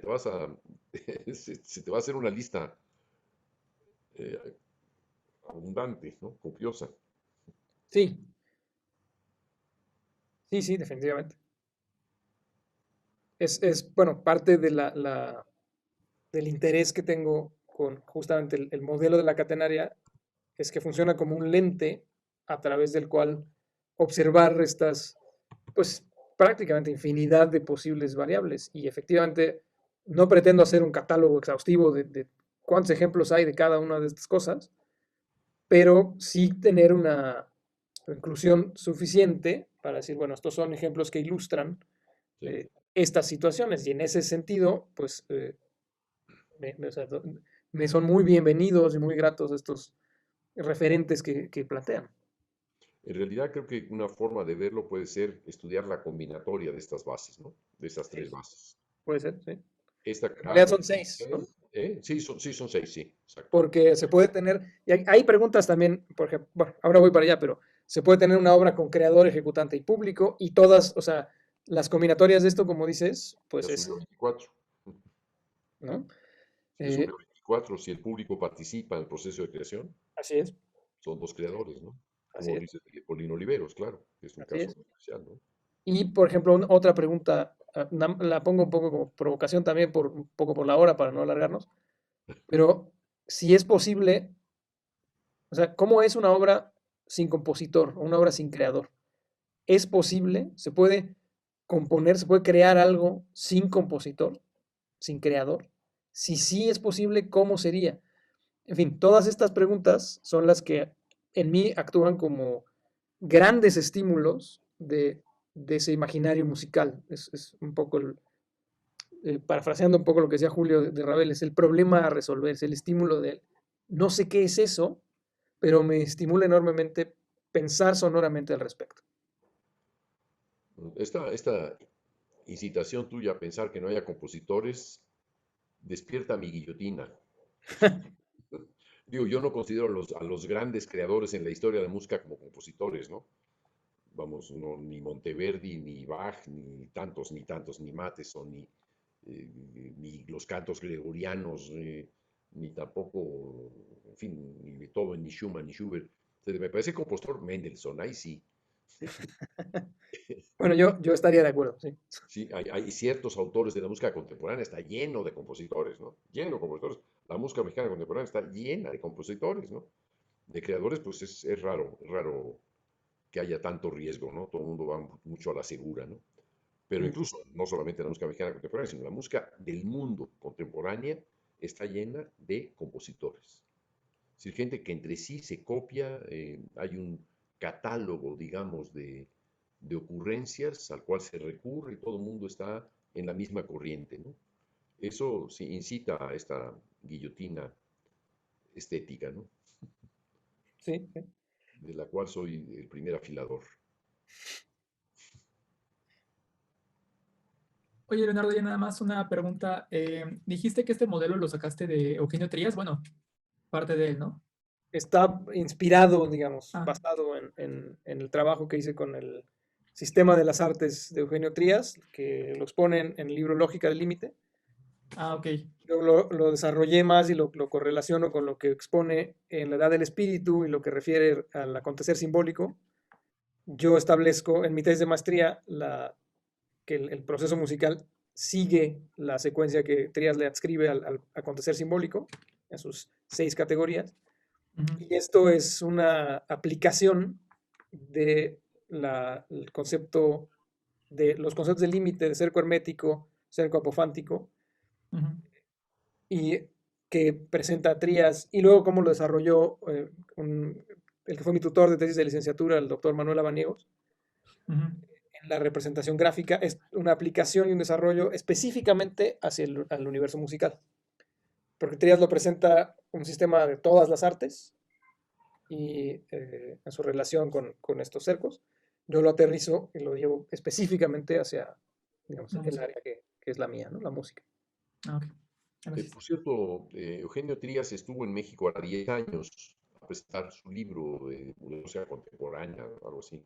Tiene No un sé si par, lo vino para los dos, El canto de las sirenas y La imaginación sonora, me parece que se llama. Ok, ¿y lo conociste? ¿Pudiste No ir? lo, no lo pude conocer, pero Sí, Sonia Rangel, la que fue mi tutora de maestría y está en el comité, sí. sí lo conoció, trabajó con él. Y Manuel Abaniegos, que fue también mi tutor, trabajó con él en México y en España, estuvo unos años allá con él. En Barcelona, ¿no? En Barcelona, sí. Sí, sí, sí, sí. Ya. Yo intenté hincarle el diente, pero por el índice analítico de autores me di cuenta que tenía ya una estética. Sus libros de música no son buenos, la verdad. Sí, No es, exacto. no es no es lo que hay que leer de él. Yo, si les interesa a alguien, yo les recomiendo muy ampliamente Lógica del Límite y La Edad del Espíritu. Pero sus escritos sobre música, yo creo que tuvo un muy mal asesor o una serie de muy malos asesores musicales, que me resulta muy sorprendente que alguien con esa potencia intelectual y esa agudeza filosófica sea luego tan torpe en términos de pensamiento sobre música. Pues es que vivía en España, ¿no? O vive en España. Ya murió, pero sí vivía ahí. Bueno, pues si vivía en España, pues imagínate el ambiente de la música contemporánea española, pues es bastante pobre, ¿no? Eh, Cada vez se enriquece mejor, pero no necesariamente es muy rico, ¿no? Digo, está lleno de hijos de cura y nietos de franquistas, ¿no? Que es lo mismo, ¿no? Sí, o sea, el horizonte, por el índice analítico, daba cuenta de cierto tipo de autores que ponía importancia, y eran los simples compositores contemporáneos de poca monta, ¿no? Sí, sí, insisto, yo leí los dos y no. O sea, yo incluso si yo en algún momento me pidieran hacer una revisión del catálogo, yo los quitaría directamente. porque ya, les merecen muchísimo. ya. Sin quemar libros, ¿no? Sin quemar libros, no, o sea, nada más como rescatarían las codas filosóficas que le pone a los dos, que es donde, digamos, Sí, sale del empantanado en el que se mete hablando de música y vuelve a su terreno, y sí, es otra vez realmente muy, muy luminoso lo que dice y cómo lo dice, además. Tiene un manejo del lenguaje muy, muy sutil, eh, muy interesante. ya. Los juegos de palabras a los que recurre para construir conceptos, que es una de las ventajas, digamos, del español, ¿no? El alemán tiene la ventaja que es aglutinativo, entonces puede generar conceptos nuevos a partir de sintetizar otros dos, ¿no? Sí, Pero esto en español no es posible, pero el doble sentido, el juego de palabras, es muy castellano y él lo utiliza magistralmente para crear estos conceptos realmente muy potentes filosóficamente, ¿no? ya. Ah, no sabía que había fallecido. ¿Hace mucho que falleció? Tiene ya algunos años, sí. Ah, ya. Parece O que sea, por lo menos poco 4 o después 5 años. Ah, ya. Sí, ya, ya. Bueno, jóvenes, pues ya son las 9:17, la hora exacta para preguntar si hay alguna pregunta más o si ya se retiran ustedes a descansar y yo también. Yo sí tengo una pregunta. Miski. Sí, Leonardo, me parece súper útil la síntesis que haces, por decirlo así, de tu pensamiento artístico, de estas 6 categorías, pero hay algo en mí digamos, pienso que hay subniveles también de importancia. Es como, más o menos como tú ves tu obra, tu pensamiento artístico, yo lo puedo ver de otra manera, ¿no? El intérprete lo puede ver de otra manera, el- el que escucha también lo puede ver de otra manera. Y pensándolo así, digamos, es como que tu, ¿qué se llama? Tu catenaria es de un nivel que yo lo veo como que plano y yo lo pensaría más o menos como algo tridimensional por niveles de importancia. Porque a eso te pregunto, si esto realmente representa toda tu obra artística, musical, si responde tal cual. Había también un punto en el que me parecía curioso lo que tú decías, que si eliminabas una característica, ¿qué pasaría con las otras? Que es algo que yo también pensaba más o menos, pero en un laberinto. Y yo pienso así, ¿no? De la creación, que si estás en un laberinto, por ejemplo, y eres un hámster, se te tapa el camino y tú te vas a buscar otro camino y encuentras otras nuevas cosas, encuentras otros nuevos niveles. Y me parecía muy, muy curioso lo que tú dijiste, porque es la misma manera en la que yo estoy pensando. Y también quería preguntarte de esto, si crees que realmente esto responde a todo tu pensamiento artístico, si crees que hay en realidad subniveles que deberían estar aquí. Bueno, no me queda muy claro a qué te refieres con subniveles, pero respecto al pensamiento artístico, pues esto es, vamos, una herramienta, un hallazgo relativamente nuevo para mí, de manera que, pues no, o sea, hasta hace poco no había leído, digamos, y no me había colocado como creador desde esta perspectiva, ¿no?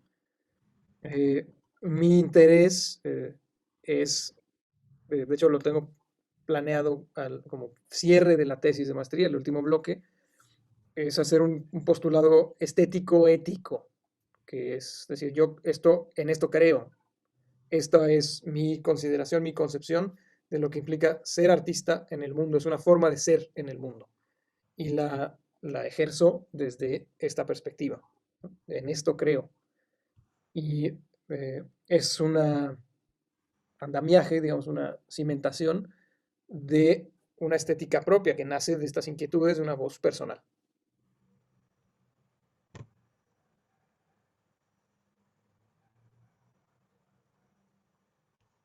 No sé si te responde. Sí, me parece súper, súper bueno que tú te planteas como un ser de tu obra. Ja. Me parece muy útil, la verdad. Me gustaría hacerlo con lo que yo hago con mis obras, así me conozco más. Pero sí, me parece súper útil. Y de los subniveles me refería a que, por ejemplo, si pueden haber de estas 6 categorías que tú tienes, compositor, intérprete, audiencia, por decirlos, estos, hay una mezcla de intérprete-audiencia que se manifieste con otro nombre y que su actuar sea diferente. Ya. Pues sí, claro, ahí pasa que yo eso lo vería como una especie de diagrama de Venn, que son estos círculos que se traslapan, donde eh, la resultante es esa zona intermedia, donde los dos círculos se tocan y surge una tercera categoría. Se podría entrar a categorizar todas las posibles combinaciones, pero creo que se volvería más bien un poquito tedioso de buscar toda la infinidad de estas subcategorías, ¿no? Pienso que es más directo y accesible pensar un poco como lo acabas de explicar, con esa claridad, ¿no? Donde hay una función intermedia que ocupan una mezcla de audiencia e intérprete, y la resultante es esta, y se pueden pensar ejemplos que ilustran esto de esta y esta y esta manera, más que ponerse a hacer un listado ahí con montones de nombres y de cosas, ¿no? Es decir, sí hay esas categorías, bueno, no como dijiste, como categorías intermedias o algo así, pero no considero, o al menos no en este punto, eh, que sea necesario desglosarlas cuando son accesibles a este entendimiento pues, más fluido, como tú misma acabas de ejemplificar, ¿no? Yo creo. Sí, claro, pero siempre está eso, el hecho de pensar en estos subniveles para poder encontrar tal vez si hay algo que está faltando. Tal vez en realidad no son 6 características, sino 7, sino 8. Pero, digamos, es tu pensamiento artístico, ¿no? Yo no puedo decir nada de eso, porque es lo que tú piensas tú sabes de tus obras, eso es evidente. Mm. Sí, en todo caso, esto no pretende ser una respuesta a todo y todas las cosas para todos, ¿no? O sea, es un modelo pues, que ejerzo como, otra vez, como un lente a través del cual yo entiendo mis relaciones y las relaciones que yo interpreto de alguna manera. Es un lente interpretativo, otra vez por eso hermenéutico, del acontecer musical. Yo creo, Leonardo, que justamente eso es lo que le da valor a tu perspectiva, digamos, de tesis, que es una tesis de ver el mundo o de conocer el mundo a través de la experiencia propia. Generalmente, digamos, en los procesos doctorales que hay en artes, hoy en la mayoría de las universidades se enfocan a aspectos, eh, no sé, tecnológicos o aspectos de estudios filosóficos, de aspectos X que no necesariamente desembocan en uno mismo, sino en un problema en general, ¿no? No visto desde las entrañas, digamos, ¿no? Y esto me parece que es una buena, bueno, como te decía yo, la catenaria eres tú, Ujú. eh, es con un sentido de elogio, ¿no? De decir que estás metiéndote en tu propio mundo y estás explorándolo para enriquecerlo. Y lo vas a enriquecer sin duda, sin duda. Y ese enriquecimiento de tu propio mundo va a enriquecer a otros, de la perspectiva tan singular que tú le puedes dar, ¿no? Eso es lo que merece más la pena y es lo que contrasta mucho con muchos de las tesis de maestría y doctorales que tenemos en nuestra universidad, en el aspecto particular en música, ¿no? Han tendido a utilizar el biombo de la tecnología o el biombo de la ciencia y detrás de ese biombo pues no se sabe quién está hablando, ¿no? Y no es tan útil, o al menos no reditúa ni al otro ni a los demás demasiado, ¿no? Me parece que es una muy buena, un buen ejemplo, digamos, lo que estás ofreciendo para entender el sentido que puede tener un trabajo de tesis para cada quien, ¿no? Más que reunir informaciones, es reunirse a sí mismo en torno a todo lo que uno puede entender, pero partir esencialmente de las cuestiones que uno se plantea, ¿no? Son esas las que ordenan más el pensamiento. Es igual que el proceso de crear. Crear es algo que parte de la imaginación y ya está uno ahí fastidiado, ya no hay forma de escapar a ello, ¿no? Ese es el sentido fundamental y eso es lo que se observa en tu desempeño, digamos, en el despliegue que estás haciendo de estas ideas, ¿no? Mm. En fin. Bueno, jóvenes, si no hay más preguntas, no hay más respuestas. A mí nada más me gustaría que nos recordara, por favor, los libros que nos recomendaste, por favor, Leonardo. Nos dijiste La lógica del límite y otro, ¿no? De los de Trías, se los pongo aquí en Sí, el chat. va, gracias. ¿Alguien más? Yo, Julio, ¿puede ser? Sí, Rápidamente. claro. Estaba a punto de preguntarte en el curso de la... Sí, cuando estaba yo viendo tu nombre hará como 48 o 49 minutos. Pasamos a otra cosa y ya no te pregunté, pero qué bueno que sales a... Sí, es que justo quería participar desde hace rato, pero como que es muy lento mi celular y siempre me ganaban. Estaban Ah, como súper listos a participar. vale. Bueno, yo quería, hablando de lo que estaba diciendo Miski, o sea, yo también iba un poquito por ese rumbo porque, por ejemplo, Leo, bueno, todos sabemos que el cerebro como para poder comprender los fenómenos, sí, los fenómenos o lo que vemos en el mundo, lo organiza, ¿no? Lo pone en categorías y crea diagramas o lo que sea, ¿no? Precisamente como para poder distinguir y comprender más fácilmente el mundo que le rodea, ¿no? Pero es pues como una síntesis o una abstracción y a veces pues se aleja a lo mejor de los procesos que son como más fluidos, perdón, que son como más fluidos en la realidad, ¿no? Entonces, por ejemplo, precisamente era lo que decía Miski, pero yo lo pensaba de otra manera, ¿no? De que está todo como puesto en su lugar, ¿no? O sea, el intérprete, el compositor, la audiencia, etcétera, ¿no? Pero que no siempre es así y que muchas veces no es así, o sea, el compositor también es audiencia, ¿no? O sea, bueno, el creador es ¿cuál era el otro término con el que decían audiencia? Público. Bueno, sí, o sea, el compositor antes que nada fue público, ¿no? Y normalmente es público de su propia obra cuando suena, ¿no? Entonces, a mí me llama la atención lo mismo que creo que comentó Julio, no me acuerdo quién, que por qué no hay una línea que una al compositor y a la audiencia, ¿no? O sea, es como si estuvieran separados y sé, entiendo que es como que pasa, o sea, la conciencia recibe la música y y hay todo un proceso interno que tiene que ver con la mnemosina, la poiesis, logos, eros, etcétera, ¿no? Y que tiene que ver con el ser y luego sale a través del compositor, ¿no? Pero, o sea, en el proceso del momento, o sea, el compositor también es audiencia. No necesariamente pasa por todo eso para que salga otra vez en forma de una nueva creación, ¿no? Y entonces que tal vez a mí me pareciera que a lo mejor como para entender a muy grandes rasgos ciertas cosas está muy bien, pero que sería todavía más interesante, desde mi perspectiva, que pudiera ser un poco más flexible, ¿no?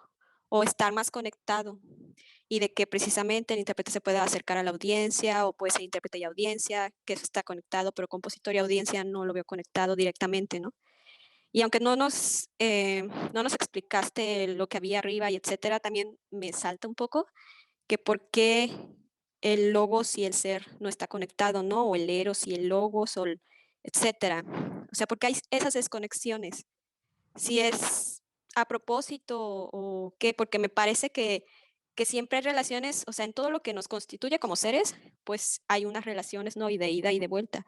Y a veces son como continuas, no solamente como polarizadas, y que, eh, pues nada, o sea, esa era más bien como mi duda que también Miski lo presentó, pero pues obviamente que ella lo presentó como con, desde otra perspectiva, pero es la misma duda, ¿no? De que no es, pues sí, de que no lo veo yo tan polarizado, ¿no? Que es lo que tú, por ejemplo, de repente decías, es que, ¿qué pasaría si hay creación, pero sin compositor, ¿no? Y pues también ahí me salta la cuestión de que el compositor es el ente que crea, ¿no? No necesariamente tiene que ser un individuo, puede ser un colectivo, ¿no? Siempre hay algo que crea, ¿no? Y en ese sentido, pues a lo mejor se respondería más fácilmente si tuviera esa conexión con la audiencia o si la manera de pensarlo fuera mucho más fluida, pues. Y ya. Y bueno, o sea, evidentemente que es parte de lo que es un modelo, ¿no? Un modelo es una simplificación y una abstracción de una realidad compleja. Entonces, efectivamente, la realidad por definición va a ser más compleja que cualquier modelo que se construya para analizarla o para estudiarla, ¿no? Todas estas variaciones están, digamos, contempladas dentro de las posibilidades que ofrece el modelo, lo que pasa es que no están desatadas. Esto es una versión inicial y se pueden diagramar, se pueden modificar las versiones gráficas, si se quiere, del modelo. Para mí es más, y tal vez no es claro en el gráfico en sí, pero es un gráfico dinámico, es móvil, no es rígido. Es todo, por eso cuando me refería a qué pasa si jalamos este lado, si jalamos este lado, que son los tensores o tensar y distender en distintos segmentos esta catenaria desplegada. Hay un concepto que es la tensegridad, que es la integridad mediante tensión, ¿no? Es una estructura que mantiene una integridad física mediante una tensión que es flexible y es dinámica. Esto estaría más o menos operando aquí, pero a grandes rasgos tiene que ver con la naturaleza de lo que es un modelo, que es, insisto, una simplificación y una abstracción de una realidad compleja, ¿no? Todas estas cosas que dice Adelina, sí, son muy pertinentes. No las veo como excluidas de este modelo. Y sobre las conexiones faltantes, bueno, yo veo que el compositor y la audiencia están conectados a través del intérprete, no están, no están separados realmente. Las únicas líneas discontinuas son las dos de los cercos, porque propiamente no pertenecen a la catenaria. Lo que no se alcanza a ver es que estas líneas diagonales se insertan aquí.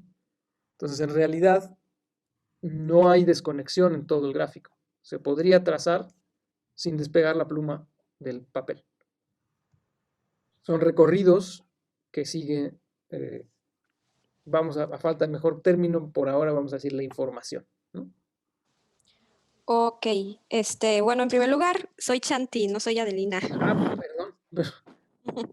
Si es que no me presenté, pero ok, o sea, entiendo que entonces es más flexible de lo que aparenta en primera instancia, pero por ejemplo, aún yo siento o existe la duda de que dices, no, es que sí está conectado porque en esos dos puntos se unen, ¿no?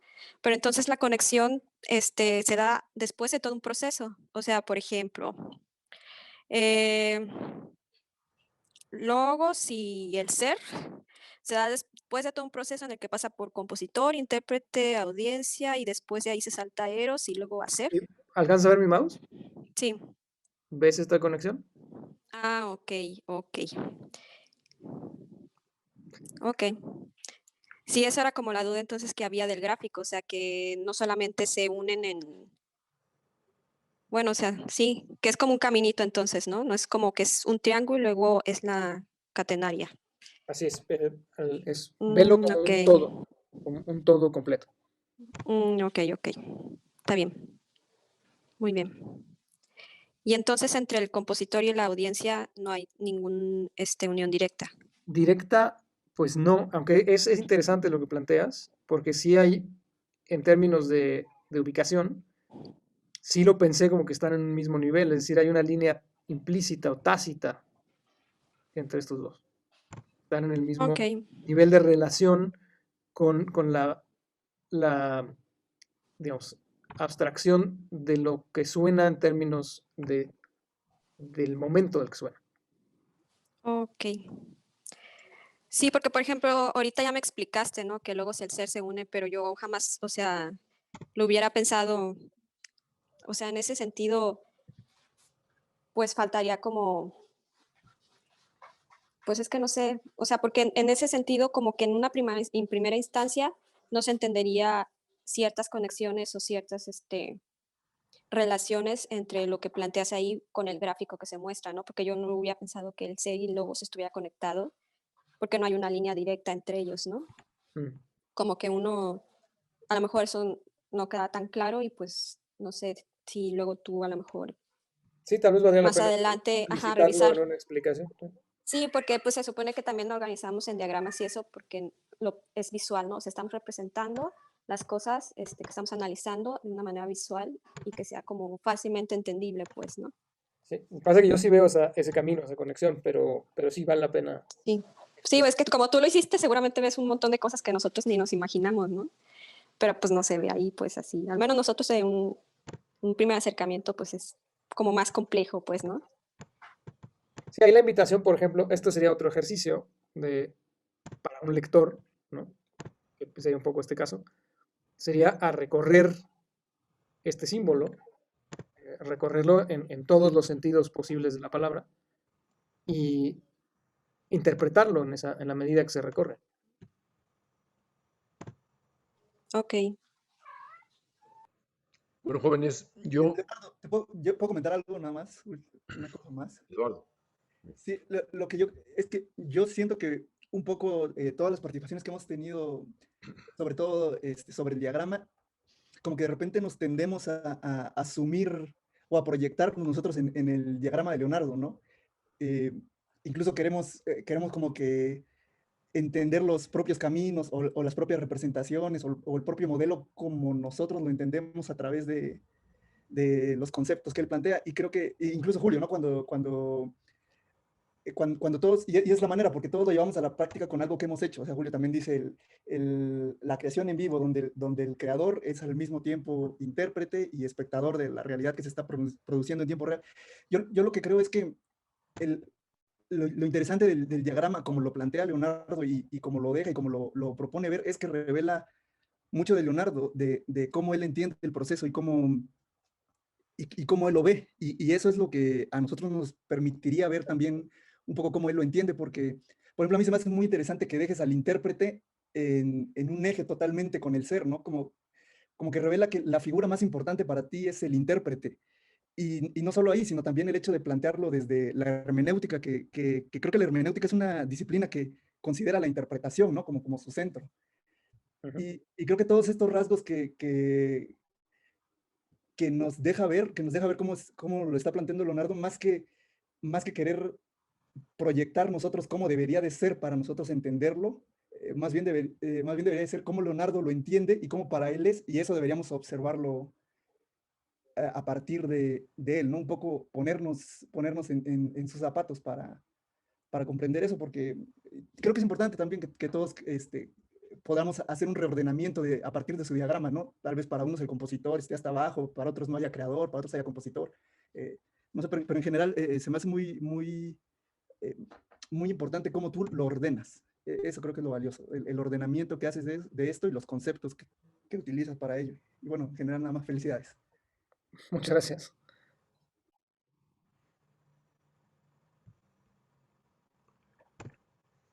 jóvenes, ya nos vemos en el próximo jueves, la próxima sesión. Muchas gracias, Leonardo, también por todo el tiempo, que fue casi el doble de lo que tenías planeado, pero yo creo que ha sido muy enriquecedor el discutir contigo todas estas ideas que has presentado, que tienen mucho eco, lo cual habla del interés del tema, el interés múltiple del tema, ¿no? Pues muchas gracias a todos por haber asistido y haber estado durante 17 de 24 se quedaron, y aquí ya nos vemos el próximo jueves. Gracias, cuídense todos. Gracias. Igualmente. Estén bien. Chao. Luego.